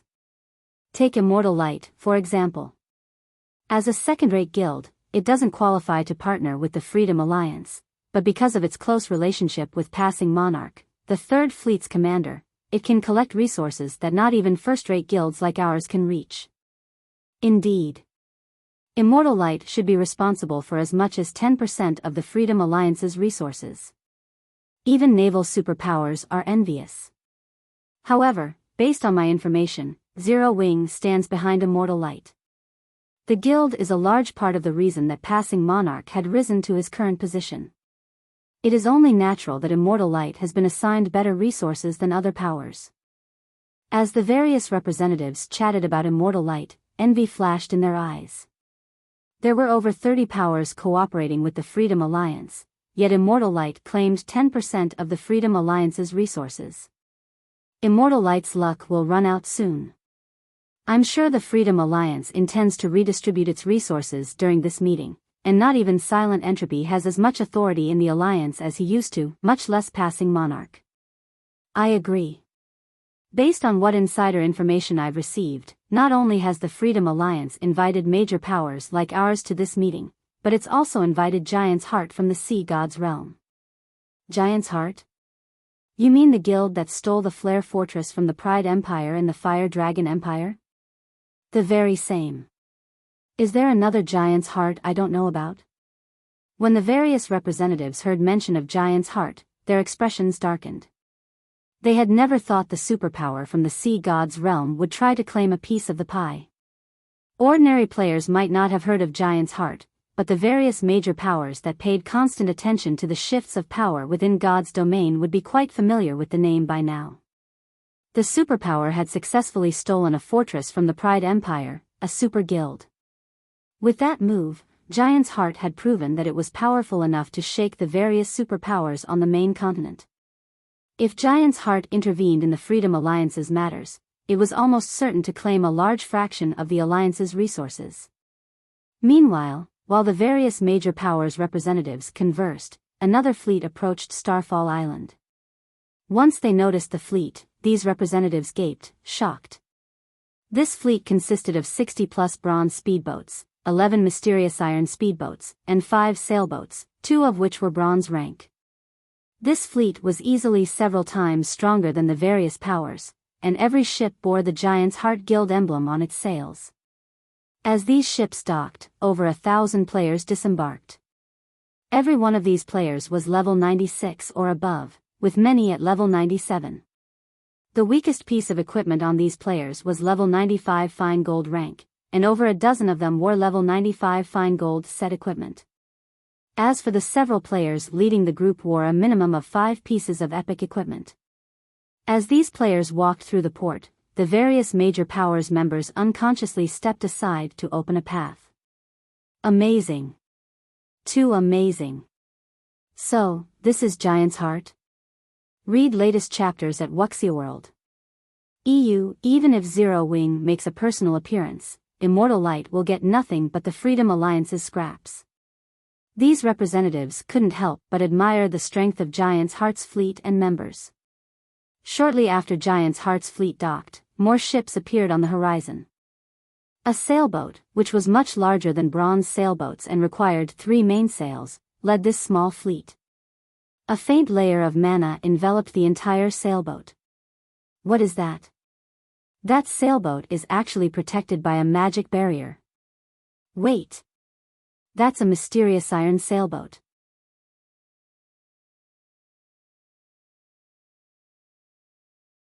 Chapter 2331. Times have changed. When someone had mentioned a mysterious iron sailboat, silence descended on the port as everyone stared intently at the approaching fleet.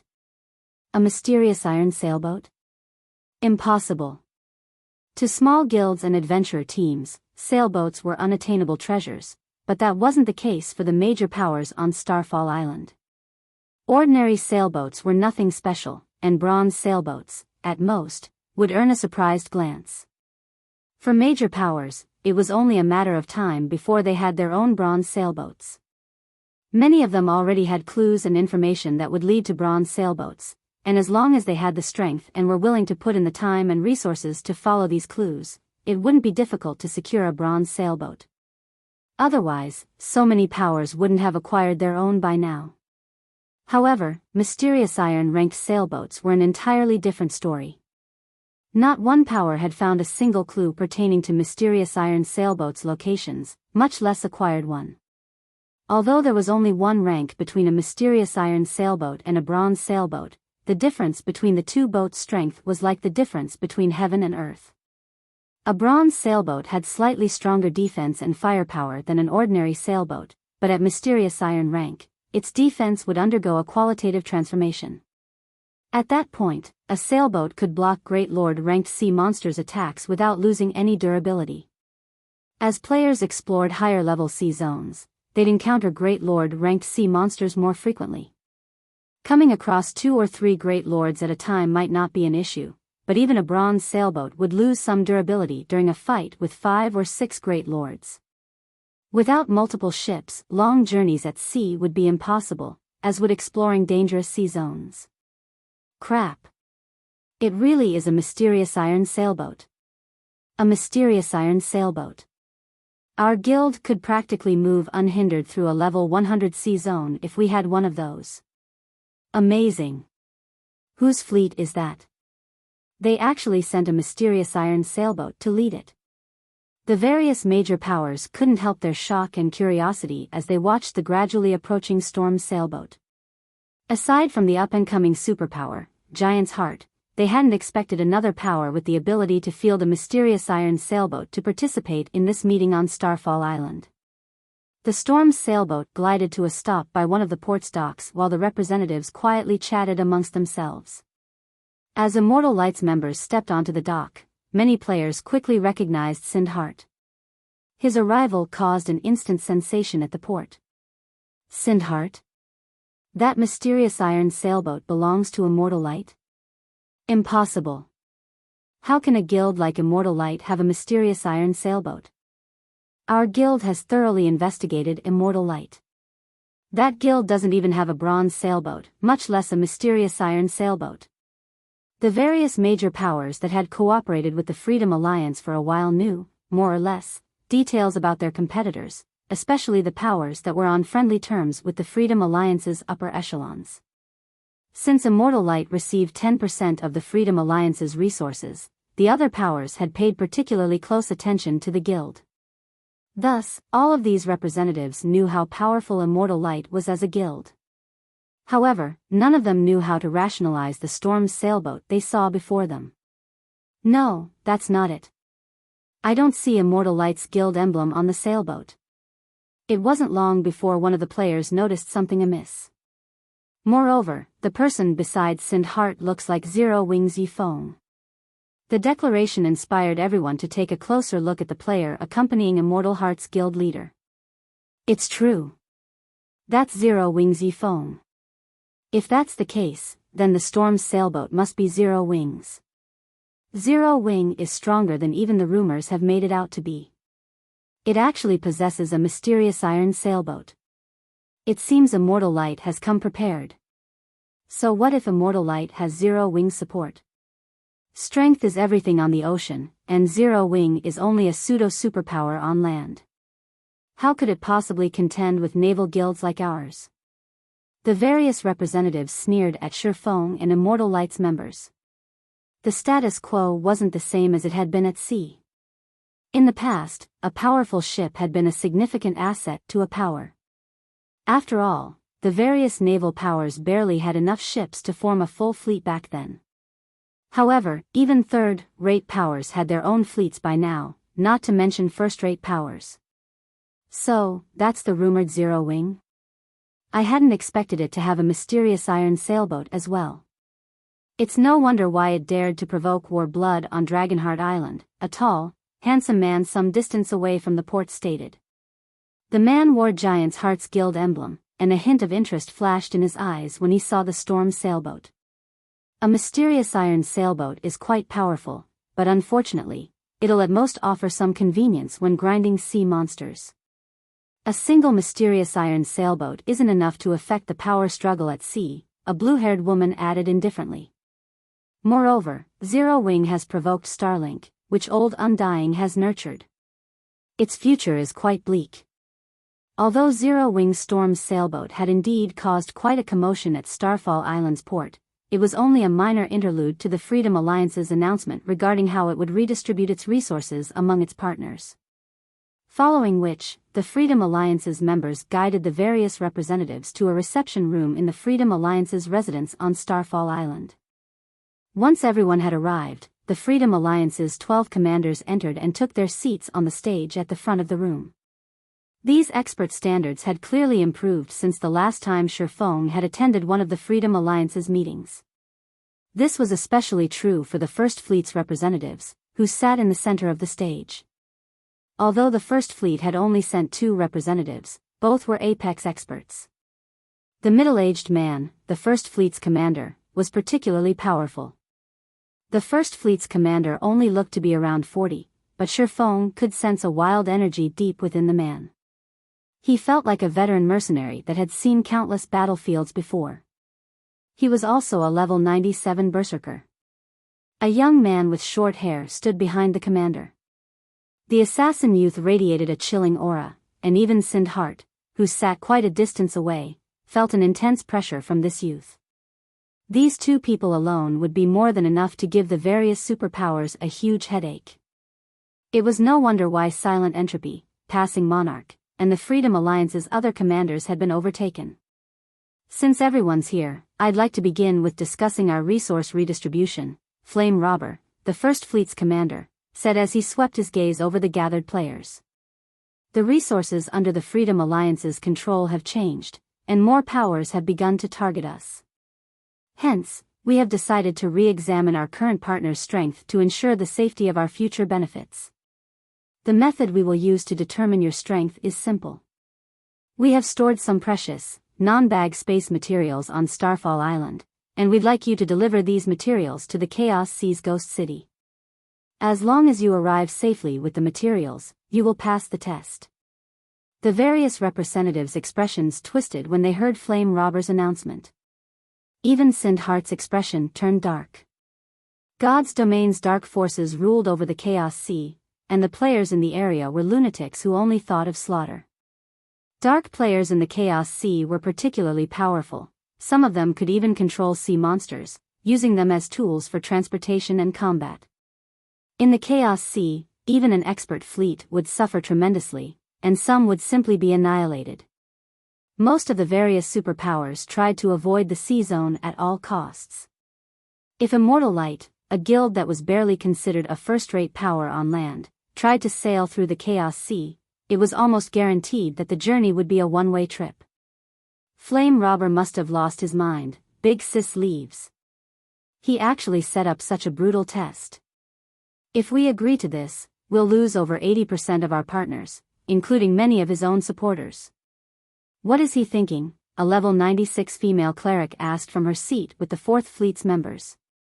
As far as she was concerned, Flame Robber's decision might weaken the other fleet's influence in the Freedom Alliance, but it would also weaken First Fleet's. No, he hasn't gone mad. I'm afraid that Passing Monarch will get hit the hardest with this decision. 100 Leaves, the 4th Fleet's current commander, said as she watched Passing Monarch, who wore a similarly ugly expression. At the same time, she couldn't help but applaud Flame Robber's determination. Passing Monarch's fleet consists of independent adventurer teams, none of which have any background or support from major corporations. Passing Monarch has gone to great lengths to strengthen Immortal Light as his supporter, but after this redistribution, he'll lose the guild. If that's the case, Passing Monarch might also lose his position among the top 5 fleets in the Freedom Alliance during the next resource competition. While most of the Freedom Alliance's fleet commanders celebrated Passing Monarch's misfortune, the tall, handsome man from Giant's Heart, who sat with the other representatives, shifted his gaze toward Shifeng. What a pity. I had hoped I would get to see the power of a mysterious iron sailboat, but it seems that won't be the case, the handsome man said, sighing. I told you that a single ship means nothing at sea, the blue-haired woman said, rolling her eyes. Let's get moving. Once the sun sets, the Chaos Sea will become far more dangerous. Read latest chapters at Wuxia World. The handsome man fell silent and followed his companion out of the reception room. The other first-rate powers began to move, as well. They might not be a match for the various naval superpowers and wouldn't survive a direct clash with the Chaos Sea's dark players, but if they were careful and lucky, they could pass this test. Brother Yifeng, it seems this trip has been a waste of your time. I hadn't expected the Freedom Alliance to set up such a vicious test. However, I still intend to try. The Chaos Sea is the Dark Forces' territory, but with how vast it is, I might be able to avoid dark players if I'm lucky, Sindhart said, gritting his teeth.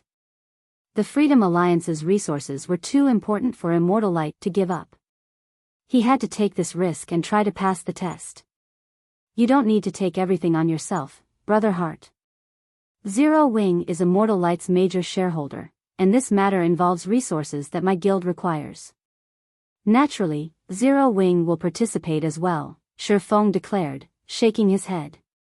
He then glanced at Flame Robber, who had stood and was about to leave the room. Flame Robber had certainly played his cards well. Unfortunately, he had chosen the wrong opponent.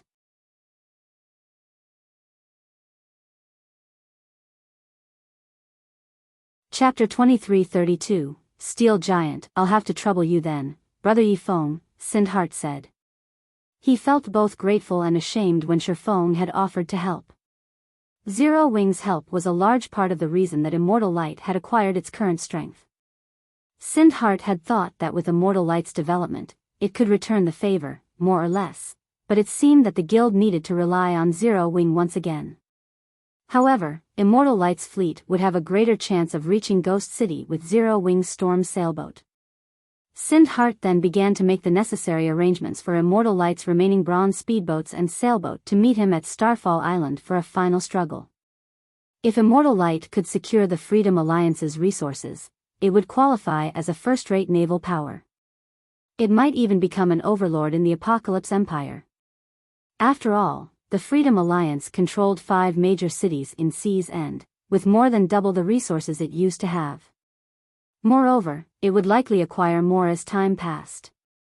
Naturally, Immortal Light could reap more benefits from its partnership with the Freedom Alliance, as well.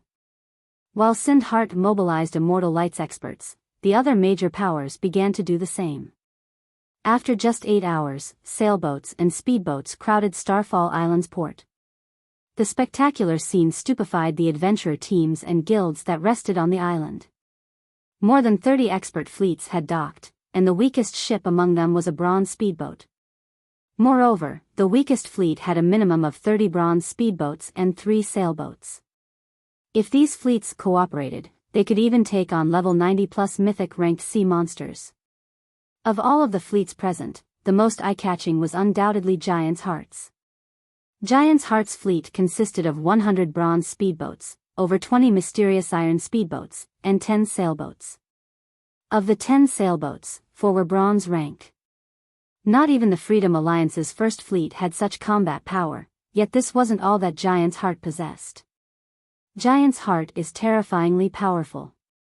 It's no wonder why it defeated Pride Empire in the Fire Dragon Empire, 100 Leaves, who watched the ships gather from one of Starfall Town's lookout towers, commented as she inspected Giant's Heart's fleet. Giant's Heart had sought out Passing Monarch to cooperate, but Passing Monarch was too stubborn and refused the offer. He's likely regretting his decision to continue his partnership with Immortal Light. Even the Sacred Temple was afraid of the naval power Giant's Heart displayed. If Passing Monarch had agreed to work with the guild, he could have competed for the first fleet position. However, Passing Monarch had given this opportunity to Flame Robber. Big Sis Leaves, are we really going to hold back the guild's strength? 1. The female cleric beside 100 Leaves anxiously asked. Our position in the Freedom Alliance isn't stable enough. If we openly rely on the guild's strength, even a fool would realize that we're members of the sacred temple, not just a team with the guild's support, 100 Leaves said, shaking her head. She then turned towards Silent Entropy's group nearby with a bright smile. Flame Robber might have Giant's heart support, but Silent Entropy won't just take this lying down. All we need to do is watch those two go at each other's throats and wait for an opportune moment. When Sindhart saw the various major powers' fleets from the port, he suddenly felt tiny. Immortal Light was a top-ranked naval power in the Apocalypse Empire, but if it weren't for the Storm's sailboat, it would be the weakest power here. Even Shifeng was surprised when he saw the multiple fleets. He hadn't expected God's domain's naval powers to develop so quickly, especially Giant's Heart. Even on Dragonheart Island, very few powers could contend with the guild. Dragonheart Island's powers weren't limited to the human variety. Many neutral powers also operated from the island, including super first-rate guilds and super guilds. Once the fleets were ready, the Freedom Alliance's members began to move crate after crate of cargo onto the various powers' ships. When the representatives saw the cargo, they were stunned into a moment of silence. How is this possible? They want us to transport Primal Void Stone? There are so many Primal Void Stones here. Has the Freedom Alliance discovered a Primal Void vein? Everyone was shocked and they saw the translucent crystals within the crates. All of these players were either experts or upper echelons from major powers, so they had seen many precious items in God's domain. However, they couldn't help their astonishment when they saw the Primal Void Stones. Primal Void Stone was a top-tier material that could be used to construct all sorts of high-ranked workshops. Primal Void Stone could absorb mana from the void, and although the amount it could store was minute, this mana could enhance players' mental processing, which was particularly useful to lifestyle players when they produced items. Buildings made with Primal Void Stone could also help combat players when training their skill or spell completion rates. Hence, the various large guilds had been desperately collecting Primal Void Stone to construct training rooms or workshops within their guild towns to help their members improve. Unfortunately, Primal Void Stone was a non-bag space item and incredibly rare. Collecting enough stones to construct a training room was a dream at this stage of the game. And yet, the Freedom Alliance revealed that it had so many available. Why wouldn't this shock the various major powers present? Seeing so many Primal Void Stones even stunned Shifeng. He hadn't thought that the Freedom Alliance would have so many in its possession.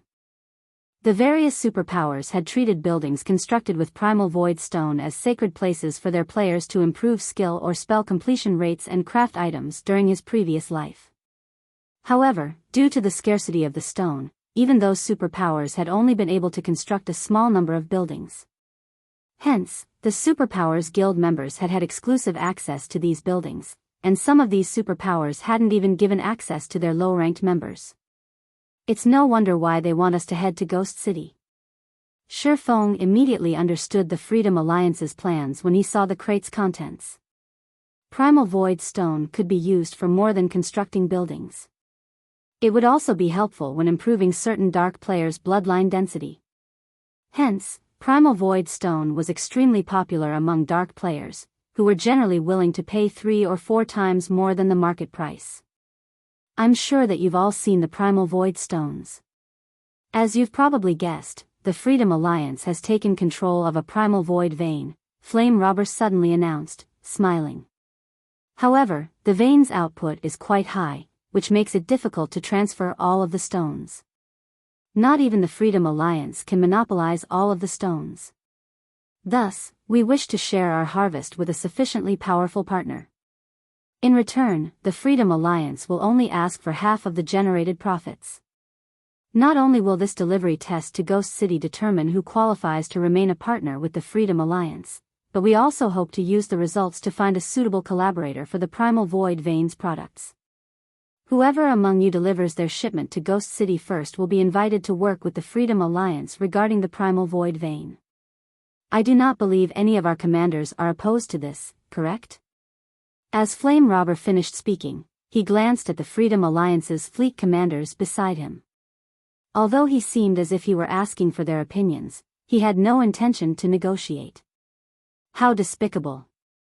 Which commander would dare oppose such an idea under such circumstances? The female cleric behind 100 Leaves quietly cursed. Flame Robber was clearly trying to hand the share of the primal void vein to Giant's heart. Silent Entropy, who had seemed relatively calm, revealed an ugly expression. On the other hand, the other commanders silently celebrated the decision. The primal void vein's harvest would be distributed according to rank, with the first and second fleets gaining the most benefits. The remaining fleets would only acquire a small percentage of the goods, so it didn't really matter if they shared the harvest with a foreign power. This distribution would only harm the top-ranked fleets. None of the various major powers voiced any complaints. Even a fool could tell that Flame Robber was trying to ensure that Giant's heart received these resources. Anyone that objected now would be setting themselves up for the Freedom Alliance to sever their relationship. Since none of his fellow commanders had anything to say, Flame Robber announced the beginning of the test. Like a raging tide, the various major powers' fleets swarmed toward the Chaos Sea. They all wanted to reach Ghost City by nightfall. Not only would the Chaos Sea's dark players have more of an advantage at night, but more sea monsters would become active as well. We should go, Brother Yifeng. As Sindhart watched the various fleets leave the port, he, too, felt an urgent need to move. Hold on a second. I have something I'd like to ask Commander Flame Robber before we leave, Shifeng said. Instead of hurrying as everyone else did, he turned to Flame Robber nearby, and asked, Commander Flame, to acquire partnership rights for the Primal Void Vein, we only need to be the first to deliver our shipment of Void Stones to Ghost City, is that correct? Shifeng's question confused the fleet commanders and the representatives that lingered. Why is he asking such a question? Does he think this situation is unfair? What's unfair about it? Strength is everything in God's domain. If he thinks this is unfair, he can bring it up with Giant's heart. We watch as they beat this brat to death. He has helped Passing Monarch quite a bit in the past. Does he think Passing Monarch will do something to return the favor?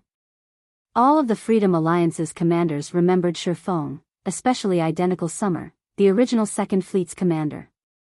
It was Shifeng's interference that he had fallen to the 5th Fleet position. Identical Summer wanted nothing more than watch Shifeng die. Passing Monarch, on the other hand, could only offer a bitter smile. Even Flame Robber was puzzled as to why Shifeng had asked such a question. Read latest chapters at Wuxia World. EU, that's right. So long as you are the first to deliver your shipment of Primal Void Stones to Ghost City, you'll become the Freedom Alliance's partner regarding the Primal Void Vein, Flame Robber firmly stated. Ah, then I can rest assured, Shifeng said, smiling before he walked toward the crates assigned to Immortal Light.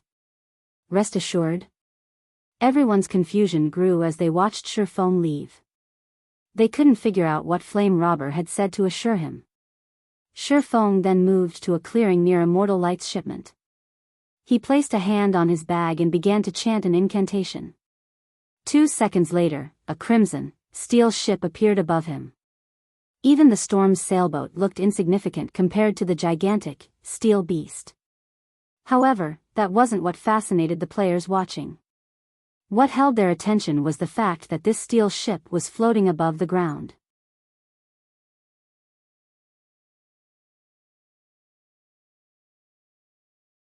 Chapter 2333, Starfall Shaken, a flying ship. How is this possible? The Crimson Dragon flying ship's appearance sent Starfall Island into an uproar. The Freedom Alliance's commanders and the players that rested on the island stared at the steel giant with dropped jaws. By now, practically every God's Domain player was familiar with the concept of flying ships. Players who lived in or had visited an NPC city that had an airport would have seen flying ships soar through the sky, and almost every player that had seen one dreamed of one day traveling through God's Domain aboard their own flying ship. Zero Wing actually has a flying ship, Big Sis Leaves. Short Clarity, the female cleric standing behind 100 Leaves, exclaimed, staring at the distant Crimson Dragon flying ship in astonishment. Am I dreaming? Everyone, ordinary and superpowers alike, was desperately searching for flying mounts nowadays. Naturally, the Sacred Temple was no exception, but it had yet to find a single one. And yet, Zero Wing already had a flying ship. For a moment, Short Clarity wondered if the main god system were playing a joke on her. A flying ship. It's no wonder why Zero Wing dared to provoke both Warblood and Starlink on Dragonheart Island. 100 Leaves was similarly shocked. Zero Wing has fooled everyone. Although Dragonheart Island was very far away from Sea's End, as one of the sacred temple's upper echelons, 100 Leaves would have been informed of matters on Dragonheart Island. The sacred temple had launched a detailed investigation on Zero Wing. It was the first guild in God's domain to obtain a flying mount, after all, which would have a major impact on the game. However, after watching Zero Wing blatantly provoke Warblood and Starlink, even the sacred temple had begun to wonder where Zero Wing found its confidence. A flying mount might possess incredible combat power and significantly reduce players' travel time, but it was only a mount. It did not have enough combat power for a single player to face an entire superpower, much less two. However, the same couldn't be said for a flying ship. Such a vessel was a bona fide war weapon. Sindhart, who stood a short distance from Shurfeng, was just as stupefied. The two great experts behind him couldn't even piece a thought together as they stared at the Crimson Dragon flying ship. They had been able to accept the fact that Shurfeng had the Storm sailboat. The guild had revealed that it owned a bronze sailboat a long time ago, after all. It wasn't that surprising to learn that Zero Wing had a mysterious iron sailboat. But Shurfeng had just pulled a flying ship from his bag. What was up with that? Meanwhile, Shurfeng quickly loaded the primal void stones on the Crimson Dragon flying ship. Silence descended on the port as the nearby payers watched him do it. To everyone's surprise, the shipment that would require 3 sailboats to transport fit on the single Crimson Dragon flying ship. "Brother Hart, let's go," Shurfeng called out once he finished transferring the crates. Shurfeng's shout shook everyone from their stupor. Sindhart replied with a stiff nod, robotically following Shurfeng as he boarded the flying ship. Once Immortal Light's other members figured out what was happening, they scurried aboard the flying ship as well. As everyone watched, over 100 Immortal Light members took their places on the Crimson Dragon flying ship. From the flying ship's deck, Immortal Light's members noticed the spectators' envious gazes.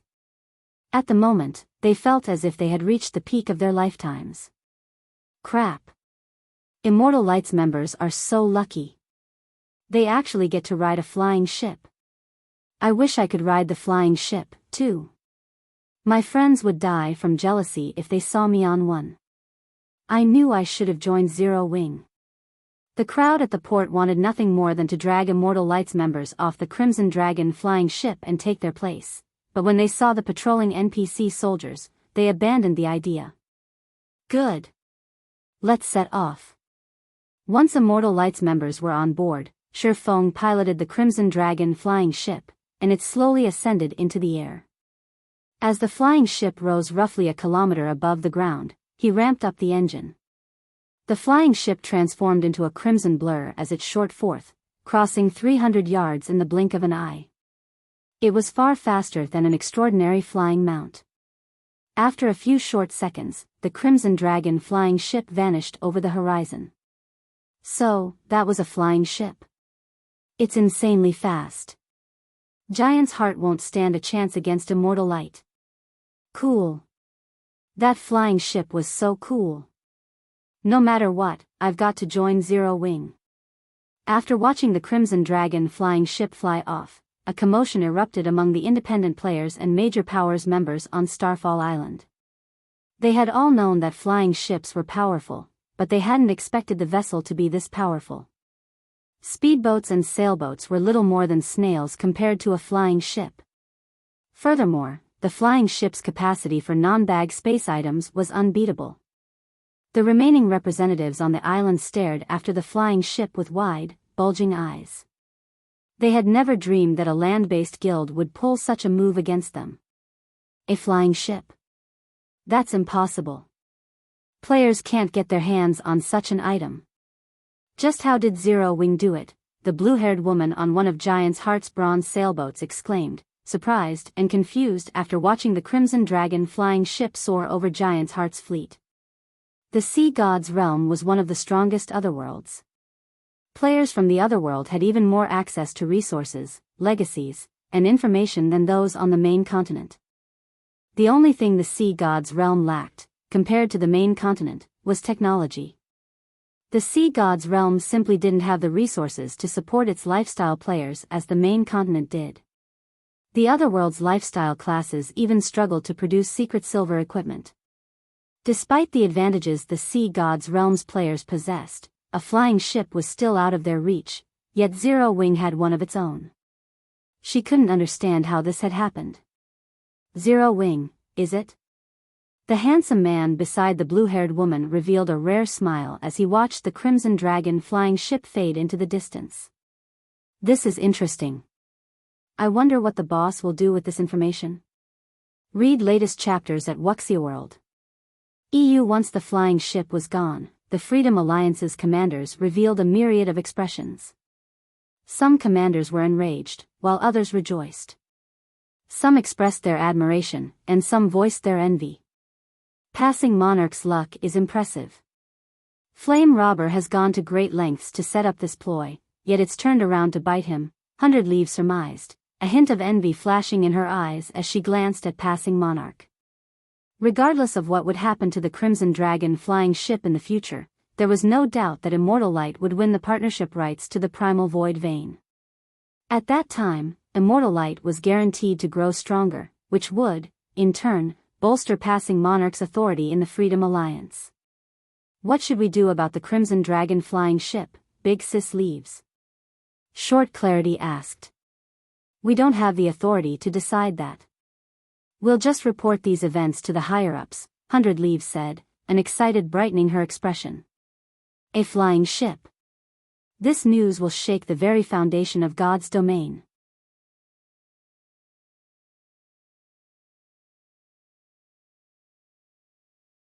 Chapter 2334, Start of a New Era. Shortly after Shifeng piloted the Crimson Dragon flying ship away from Starfall Island, the various major powers members frantically began to report to their superiors.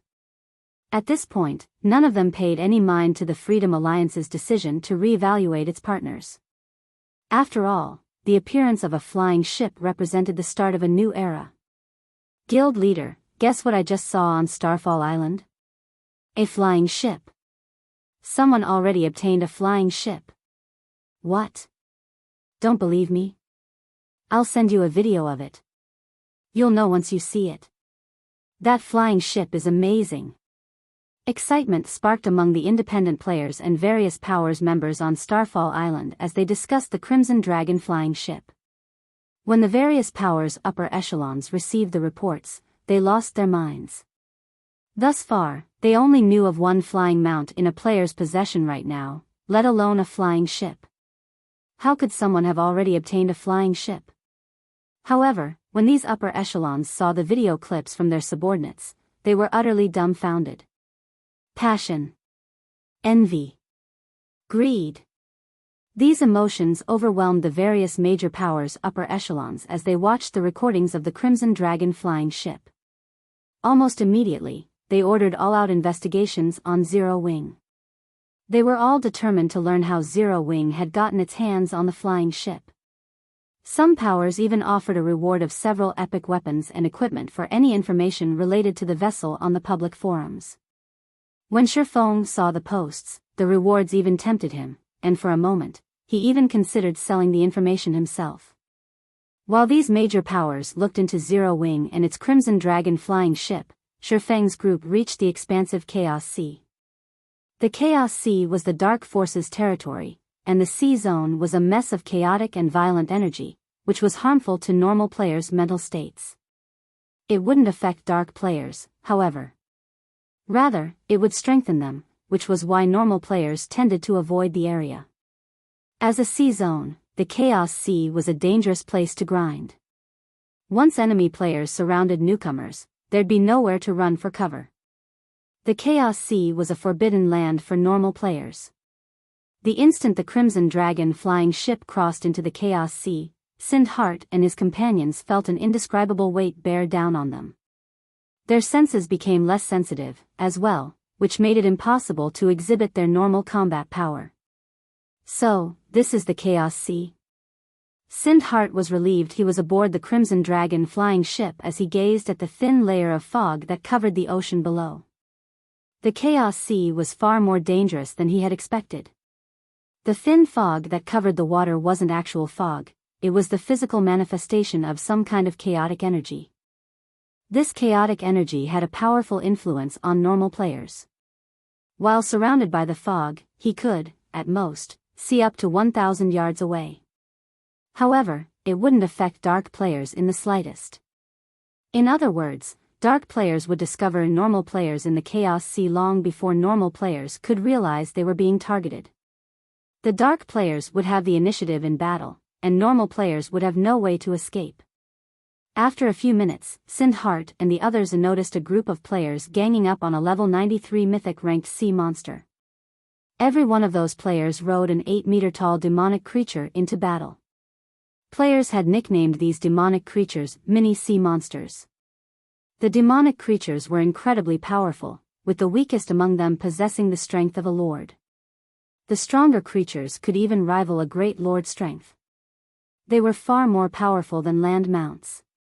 Meanwhile, bombarded by the fierce attacks of several hundred demonic creatures, the level 93 mythic sea monster rapidly lost HP. Oceania demonic creatures might not have as much attack power as an actual ship, but they were easily more mobile. Moreover, they could easily tank a mythic sea monster's attacks with their high HPs and player-made armor. It was only a matter of time before the level 93 mythic sea monster fell. They're looking this way. They've discovered us. Thankfully, we're flying. If we were sailing, they'd likely annihilate us. Immortal Light's members felt an immense pressure bear down on them as they watched the dark players below. Even the lowest leveled player among those dark players was level 95, and they all radiated auras that were as strong as great lords of the same level. If these several hundred dark players attacked with their demonic creatures, they could likely decimate an entire expert fleet. Meanwhile, countless dark teams of their caliber filled the Chaos Sea. Just the thought of sailing through all of those players made their scalps tingle. Fortunately, Immortal Light's members rode Zero Wings flying ship. Even if those dark players had noticed them, they couldn't do anything about it. The dark players could only stare as they flew away. The dark players fighting the mythic sea monster were even more shocked than Immortal Light's players. A flying ship? What's going on? I thought only one player in God's domain has found a flying mount thus far. How does someone already have a flying ship? They're not here to kill steel, are they? The dark players nervously watched the steel giant fly across the sky. They were all afraid that the vessel's pilot had set their sights on their team. Their team had gone to great lengths to locate this mythic sea monster, and they were banking on it to elevate their overall combat power so they could contest for better hunting grounds later. If that flying ship decided to steal the kill, they'd only be able to cry as they watched someone else claim their prey. None of them were afraid of a fight, but a battle was only worth fighting if they had a chance. Read latest chapters at Wuxia World. A flying ship was a war weapon and an overlord of the sky. Its combat power was on an entirely different level. Their demonic creatures wouldn't be much help either. Demonic creatures were quite mobile, but they had very few long-range attacks. If the Crimson Dragon flying ship stopped 400 or 500 meters above them and bombarded the team from there, they wouldn't have any means to retaliate.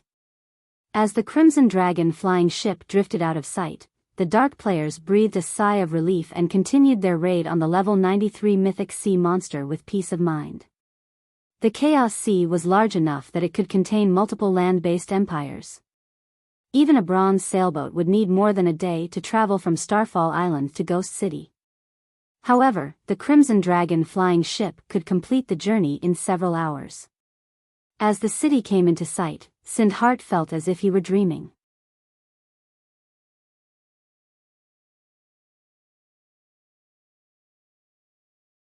Chapter 23:35 Profitable Trading. As the gigantic Crimson Dragon flying ship appeared above Ghost City, it attracted everyone's attention like a dazzling sun.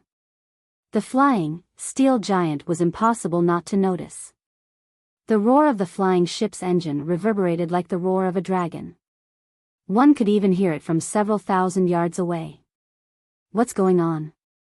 Did someone trigger an event? No, that should be the rumored flying ship that appeared at sea not long ago. It's come to Ghost City.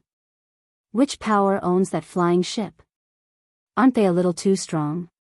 Heated discussions erupted across Ghost City when players noticed the Crimson Dragon flying ship. The dark players it had flown over earlier had already posted about it on the Chaos Sea's official forums, which had already caused a huge commotion. Now that the ship had appeared above Ghost City, how could the city's players ignore it? As they arrived, Shifeng didn't linger above the city for too long, piloting the flying ship toward Ghost City's airport. There were a total of 24 cities within the Chaos Sea, and they were all very far apart from each other. Normally, players had to rely on sea or air transportation to travel from one city to another. Thus, every one of the Chaos Sea's cities had well-developed ports and airports. Disembarking, Shifeng stored the Crimson Dragon flying ship and entered the airport terminal. As he did, he was greeted by a large crowd of dark players and a smattering of normal players. The dark players didn't seem surprised to see normal players like Shifeng and Immortal Light's members. It wasn't unusual for players to risk the trip through the Chaos Sea for a profit. Player-owned counters filled the terminal, all selling a variety of precious items. Ghost City's airport was just as lively as the auction houses in the capital city of kingdoms. This place is bustling. Sindhart could not believe his eyes when he saw the number of players and precious items in the terminal. Is this city really controlled by the Dark Forces? From his impression of the Dark Forces, their territory should be chaotic, filled with endless slaughter. They shouldn't look anything like this prosperous city. Moreover, the items available for purchase were so valuable that even Sindhart, Immortal Light's guild leader, was tempted. These vendors sold secret silver mounts and Tier 3 summoning scrolls that were quite rare in the Apocalypse Empire. Moreover, these items were available in abundance. He even spotted one player selling over a dozen bronze speedboats, which weren't available at all in the Apocalypse Empire. The rest of Immortal Light's members were just as excited, wanting nothing more than to claim every one of these items. Only Shifeng maintained his composure when he saw the wide variety of products for sale in the airport terminal. Chaos did reign over the Dark Forces' territories, but that chaos stopped at a city's borders. As the only safe havens for dark players to rest, the Dark Forces ensured safety within their NPC cities, allowing players to conduct their business. Due to how few cities there were in the Chaos Sea, it was only natural that these cities would prosper. In addition, dark players had very different values than their normal counterparts. Some items that were quite important to normal players had no value to dark players. Since the Chaos Sea's dark players used oceanic demonic creatures as their preferred mode of transportation at sea, land mounts and ships were worthless to them.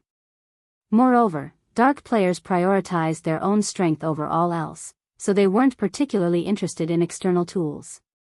Those that relied on such tools would struggle to secure powerful legacies. Thus, players generally sold external tools for low prices in the Dark Forces domain. This was also why the various naval powers were interested in conducting business in the Chaos Sea. When Sindhart noticed the Primal Void stones for sale and saw their prices, he had the urge to curse, even with as mild-tempered as he typically was. Primal Void stones sold for as high as 5 to 10 gold per stone on the main continent.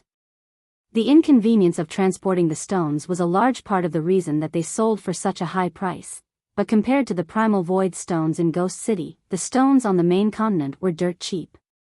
These players were selling Primal Void stones for 40 gold apiece. Moreover, these dark players fought to purchase any Primal Void stones they could, even at such a high price. They cleaned the vendors of every stone in no time. Only the counters that demanded 60 gold per Primal Void stone had any remaining stock. Here, Primal Void stones were incredibly profitable. The Freedom Alliance had tasked each power to transport 300 Primal Void stones for its test. As an incentive, the Freedom Alliance had also offered each power that completed the task half of their shipment. Even if they sold their primal void stones at 50 gold each, they'd make 7,500 gold from this trip alone. If they could deliver such large shipments to Ghost City each day, they'd walk away with an astounding amount of profit. Sindhart finally understood why Shifeng had insisted on competing for the partnership rights to the primal void vein, going so far as to expose the Crimson Dragon flying ship to the other major powers, becoming a target. If they could deliver primal void stones to Ghost City long-term, they'd likely earn more profit than a guild city. Even a lousy primal void vein should generate several thousand primal void stones each day. Even if Immortal Light and Zero Wing only secured 1,000 primal void stones per day and shared half of the profits with the Freedom Alliance, they'd make over 25,000 gold a day. If they sold the stones at a higher price, they could even rake in 30,000 gold per day. Even a first-rate guild would go crazy for such massive profits. Sindhart wasn't the only one surprised by the primal void stones prices. The situation even shocked Shifeng. Within the Dark Forces territories, primal void stone had only sold for 20 gold per stone during his previous life, yet now, that price was more than double. It was no wonder why the Freedom Alliance wanted to find partners to help deliver its stock. Shifeng quickly handed off half of his shipment to the Freedom Alliance's representatives in Ghost City, putting the other half of the primal void stones up for sale. By the time all 150 of his primal void stones had sold, he had earned a net profit of 7,650 gold. If they secured the Freedom Alliance's partnership rights, both Zero Wing and Immortal Light would secure a long-term source of coin and primal void stone income. Read latest chapters at Wuxia World. Once they completed the Freedom Alliance's test, Shifeng and his companions left Ghost City. They wanted to sign their partnership contract with the Freedom Alliance as soon as possible, so they used return scrolls to teleport back to Blue Jade City. From there, they flew to Starfall Island aboard the Crimson Dragon flying ship. As soon as they arrived in Starfall Town, they sensed a tense atmosphere around the town. For some reason, the various major powers' representatives now stood outside of the entrance to Freedom Alliance's residence. These representatives didn't seem surprised or envious as they watched Shifeng and the others return. Rather, some of them sneered at the group, while others watched with pity. Shifeng approached the residence's entrance, and 5 players, a woman and 4 men, wearing Giant's Heart's Guild emblem blocked his way. The woman was the player with blue hair that Shifeng had met during the meeting, and the 4 men behind her were all level 97 players, radiating auras that were no weaker than a great lords of the same level. Unlike Sindhart, who only had the combat power of a peak expert, all 4 of the men were bona fide peak experts. "You're back. Come with me. Our boss wants to meet with you," the blue-haired woman coldly stated as she glanced at Shifeng.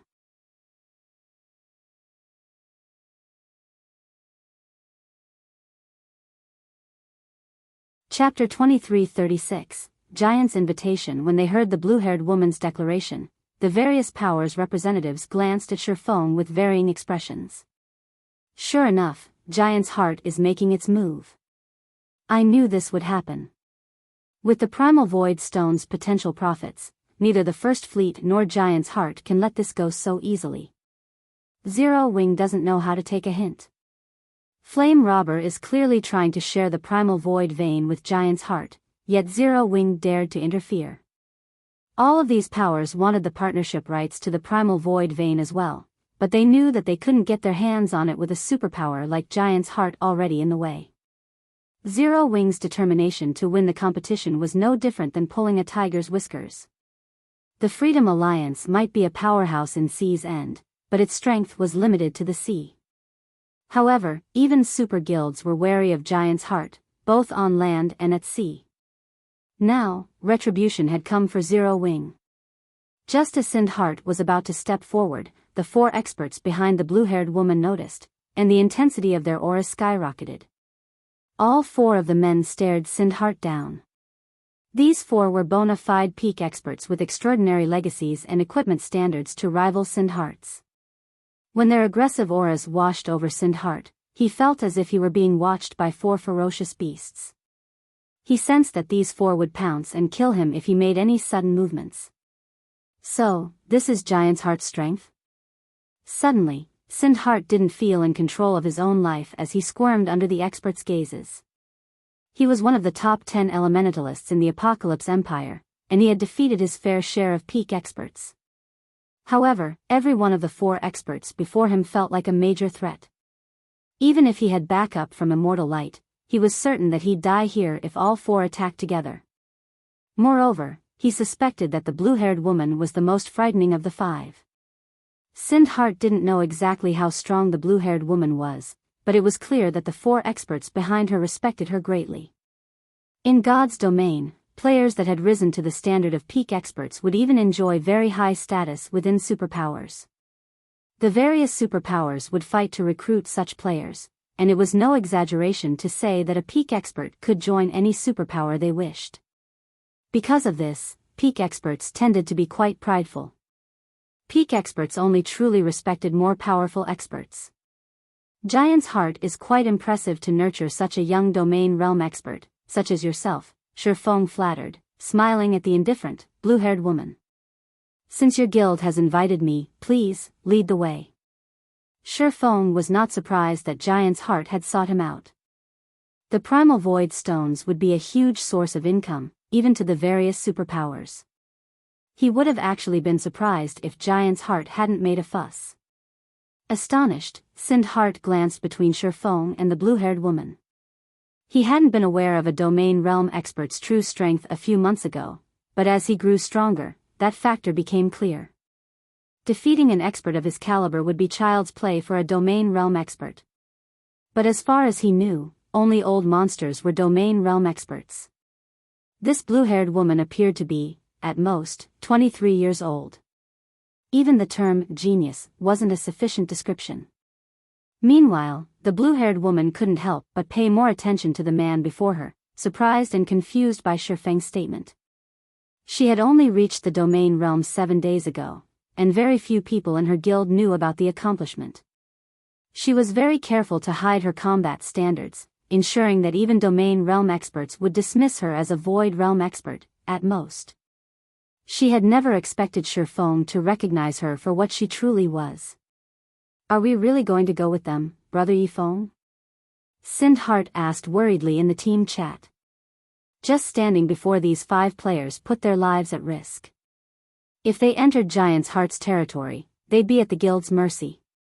Since we've received such a grand reception, why wouldn't we? Shifeng countered, chuckling. Shifeng's response rendered Sind Heart speechless. Shifeng wasn't wrong about this being a grand reception. A guild wouldn't even send 4 peak experts and a domain realm expert to escort the guild leaders of the Apocalypse Empire's top-ranked first-rate guilds. However, this party clearly harbored ill intentions. Let's go. Our boss doesn't have much time to waste, the blue-haired woman said, annoyed. She had wanted no part in this situation in the first place. As far as she was concerned, Giant's Heart already showed enough respect by sending 4 peak experts to escort Shifeng, but her superiors had given her a command, and she hadn't had a choice. The blue-haired woman then turned and led Shifeng and Sind Heart into the Freedom Alliance's residence. The other Immortal Light members, however, were forced to wait outside. Following the young woman, Shifeng and his companion soon found themselves outside of the residence's top-floor reception room. Sind Heart was dumbfounded to see 8 Giant's Heart experts guarding the doors. Although these 8 experts were only level 96, they all radiated incredibly powerful auras. Sind Heart could tell that they all had stronger life ratings than the 4 peak experts that had greeted them at the residence's entrance. Only, these experts hadn't reached the Void Realm yet. Even so, their combat power should only be slightly weaker than the 4 peak experts. With such a formidable foundation, Giant's Heart could annihilate Immortal Light with little effort. Go in, the blue-haired woman said as she pushed open the reception room's doors.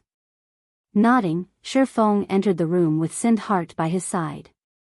From the nearby hallway, several Freedom Alliance commanders watched this unfold.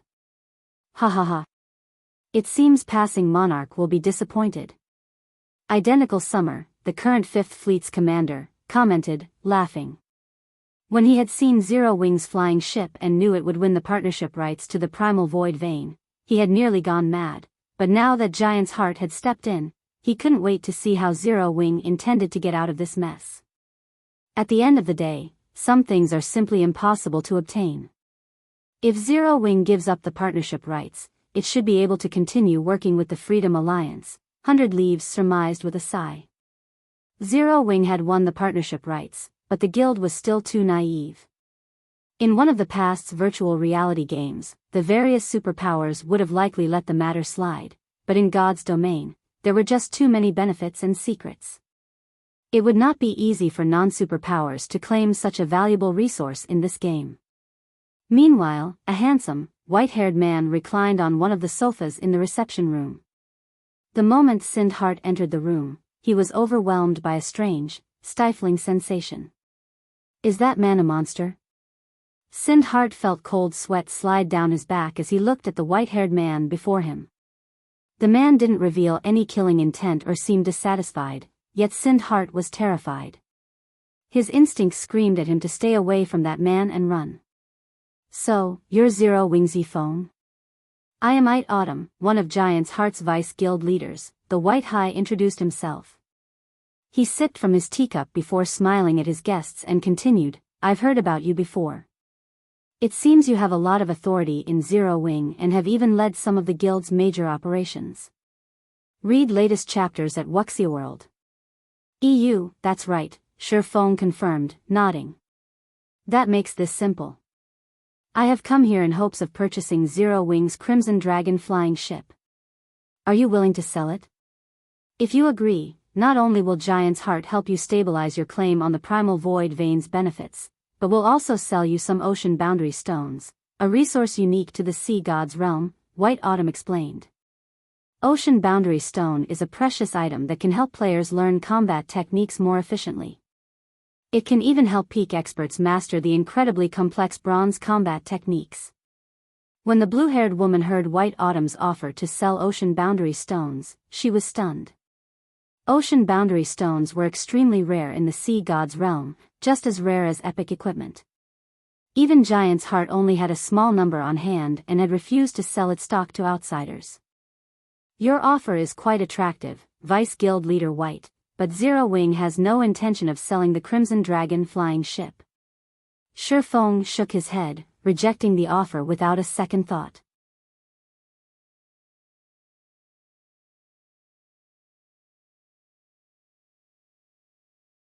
Chapter 2337, Ocean Boundary Stone. Silence filled the room after Shifeng had rejected Giant's Heart's offer. Sindhart looked particularly gloomy. He hadn't expected Shifeng to refuse White Autumn so curtly. The blue-haired woman behind White Autumn could only stare at Shifeng in astonishment. Shifeng should have been ecstatic to accept White Autumn's offer.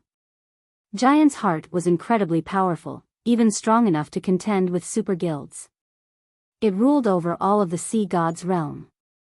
If Zero Wing had agreed to trade with Giant's Heart, it would have earned the superpower's favor, which countless powers dreamed of.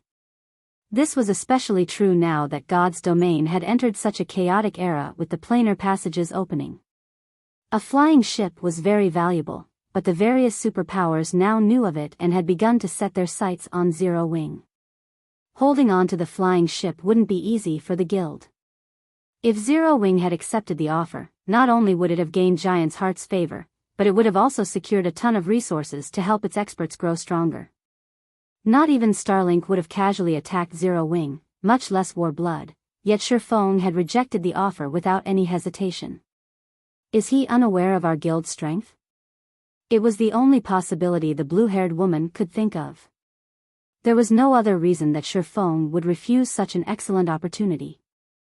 Zero Wing doesn't intend to sell it? How unfortunate, White Autumn said, sighing. Contrary to everyone's expectations, he didn't seem angry about Shifeng's response. Rather, he maintained his composure as he continued, since that is the case, may I ask to borrow the flying ship to complete a quest? I'm willing to offer 5 ocean boundary stones as remuneration. Help with a quest? After giving the matter some thought, Shifeng said, I don't see an issue with that. How long will the quest take to complete? Shifeng did find the ocean boundary stones tempting. They were the fifth best tool in God's domain to improve players' efficiency with learning combat techniques. 2 ocean boundary stones had been as valuable as a piece of level 100 plus epic equipment during his previous life, but even when offered such a trade, very few powers had been willing to part with their stones. White Autumn's offer of 5 ocean boundary stones was the equivalent of 2.5 pieces of level 100 plus epic equipment, which was a considerably high price to rent a flying ship. With 5 ocean boundary stones, 5 of Shifeng's peak experts could learn a bronze combat technique and acquire the combat power to face domain realm experts. Most powers lacked bronze combat techniques, but Zero Wing wasn't one of them. The guild had found quite a few bronze legacy tablets thus far and had the secret technique, Lightning Flash. Shifeng was the only guild member to grasp the technique. If Fire Dance or Gentle Snow could master it as well, they'd display extraordinary combat power with the help of their fragmented legendary items. It'll take roughly 3 days. If we can complete the quest ahead of time, I'm willing to offer an additional ocean boundary stone, White Autumn said after some mental calculations. Chuckling, he continued, even if we fail the quest, I will pay you 1 ocean boundary stone in exchange for the flying ship's rental and any damage it sustains. We have a deal, Shifeng agreed. Ocean boundary stones were an incredibly important resource to the various super guilds, not to mention Zero Wing. May I know when this quest will begin? If Zero Wing had had enough materials to produce 2 Crimson Dragon flying ships, Shifeng would have agreed to trade one for a large batch of ocean boundary stones, using them to nurture a large force of peak experts. We'll set off in 15 hours, White Autumn answered. Our destination is a very dangerous one. I should take this time to rest and prepare. All right. Let's sign a contract now, then, Shifeng said after a quick look through his schedule. He had some free time, so he might as well use it to make some extra income. White Autumn and Shifeng signed the contract, and now that they were bound, Giant's Heart could proceed with the quest with peace of mind. Shifeng then left the room to sign his partnership agreement with the Freedom Alliance. Meanwhile, the blue-haired woman, who had remained silent during the meeting, finally spoke up. Vice Guild Leader, are you really planning to challenge that quest again? The blue-haired woman asked. White Autumn kept most people in the dark, but as one of the guild's domain realm experts, she knew what was happening. The man intended to challenge one of the Sea God's realm's epic main storyline quests. Giant's Heart had 3 chances to complete the quest but had already failed twice. Clearly, White Autumn hadn't given up, but if they failed again, the quest would vanish. Our chances of success will be much higher with a flying ship on our side. Moreover, we're running out of time to complete the quest, White Autumn said, chuckling. If we can complete it, Giant's Heart will have all it needs to establish itself in the Fire Dragon Empire. Even if the Pride Empire sends everything it has at us, it won't have the power to remove us from the Empire. But is it really okay to take Yifeng with us? The blue-haired woman asked worriedly. Only 10 players can enter that place, and without a special legacy, not even a peak expert will last more than 10 seconds. If he dies, he'll be thrown out of the area without any opportunity for a healer to resurrect him. Things will become difficult once we're inside, but I'll have Blue Claw and the others share the burden. You've also reached the domain realm. With our current strength, we should be able to complete the quest, White Autumn insisted. I'll notify Blue Claw and the others, then, the blue-haired woman said, nodding. Inwardly, she prayed that Shifeng would not hold them back. Elsewhere, the various major powers and the Freedom Alliance's commanders were shocked as Shifeng signed the contract for the Primal Void Vein partnership rights. None of them had expected Zero Wing to win the competition, and Giant's Heart hadn't tried to oppose the situation. Now that Zero Wing had the partnership rights to the Primal Void Vein, both Zero Wing and Immortal Light had secured another stable source of income. Since Immortal Light lacked sufficient naval power, Shifeng decided to lend the guild the Storm's sailboat for now. Shifeng then made another delivery to Ghost City aboard his Crimson Dragon flying ship during his 15-hour wait.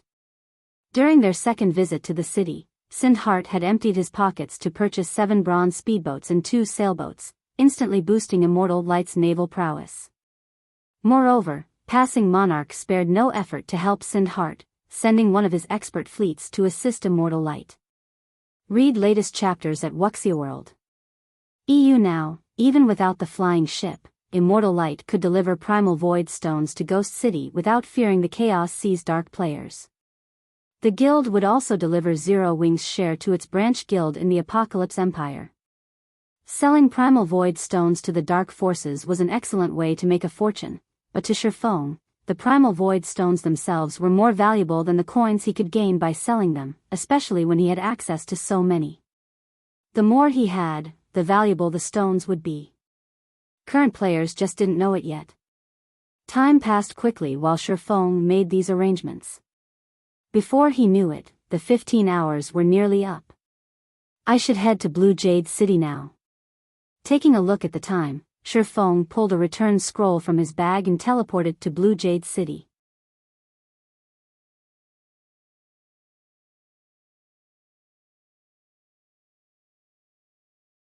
Chapter 2338, Legacy Combat Technique Sea's End, Blue Jade City. After appearing in Blue Jade City's teleportation hall, Shifeng noticed the blue-haired woman from Giant's Heart. She carried a legacy crystal ball and was in the midst of learning a combat technique. A legacy combat technique. Shifeng was stunned to see the crystal ball in the woman's hands. God's Domain's combat techniques fell into various categories, each rarer than the last: offensive techniques, defensive techniques, footwork, and physical techniques. The rarest and most unique of these were legacy combat techniques. Legacy combat techniques were a special type, unlike ordinary combat techniques. They were limited to specific classes. Players without the appropriate class couldn't learn one even if they obtained it. Every legacy combat technique was as rare as a fragmented legendary item, and they didn't possess fixed ranks. The standard of the techniques depended on the user's mastery of them. All legacy combat techniques started out at bronze rank, and the greater a player's master was, the more power they could wield with the technique. According to rumors Shifeng had heard, a player could acquire the strength to transcend tiers if they could fully master a legacy combat technique, even without relying on fragmented legendary or legendary items. Shifeng had never thought that he'd run into the woman form Giant's Heart carrying a legacy combat technique around. By the looks of it, she'd already gained a certain level of mastery over the technique, too. You're here. The blue-haired woman stored the legacy crystal ball in her bag when she noticed Shifeng. Her tone serious, she continued, "Since you'll be questing with us, I should formally introduce myself. I am Linya, the vice commander of Giant's Heart's main force. The quest we'll be doing is unusually difficult. Even domain realm experts can lose their lives if they're not careful. I hope you won't act recklessly during the quest. We won't be able to save you. All you'll need to do is survive. Rest assured. I might not be particularly skilled in all aspects, but I'm quite good at keeping myself alive," Shifeng replied, smiling. Linya's warning made him a bit curious. Domain realm experts stood at the apex of God's domain. An averagely geared domain realm expert's performance would be even better than that of a peak expert in full, top-tier equipment during a high-ranked quest. There were very few quests of the same level that could threaten an apex expert fully geared in top-tier equipment. Good.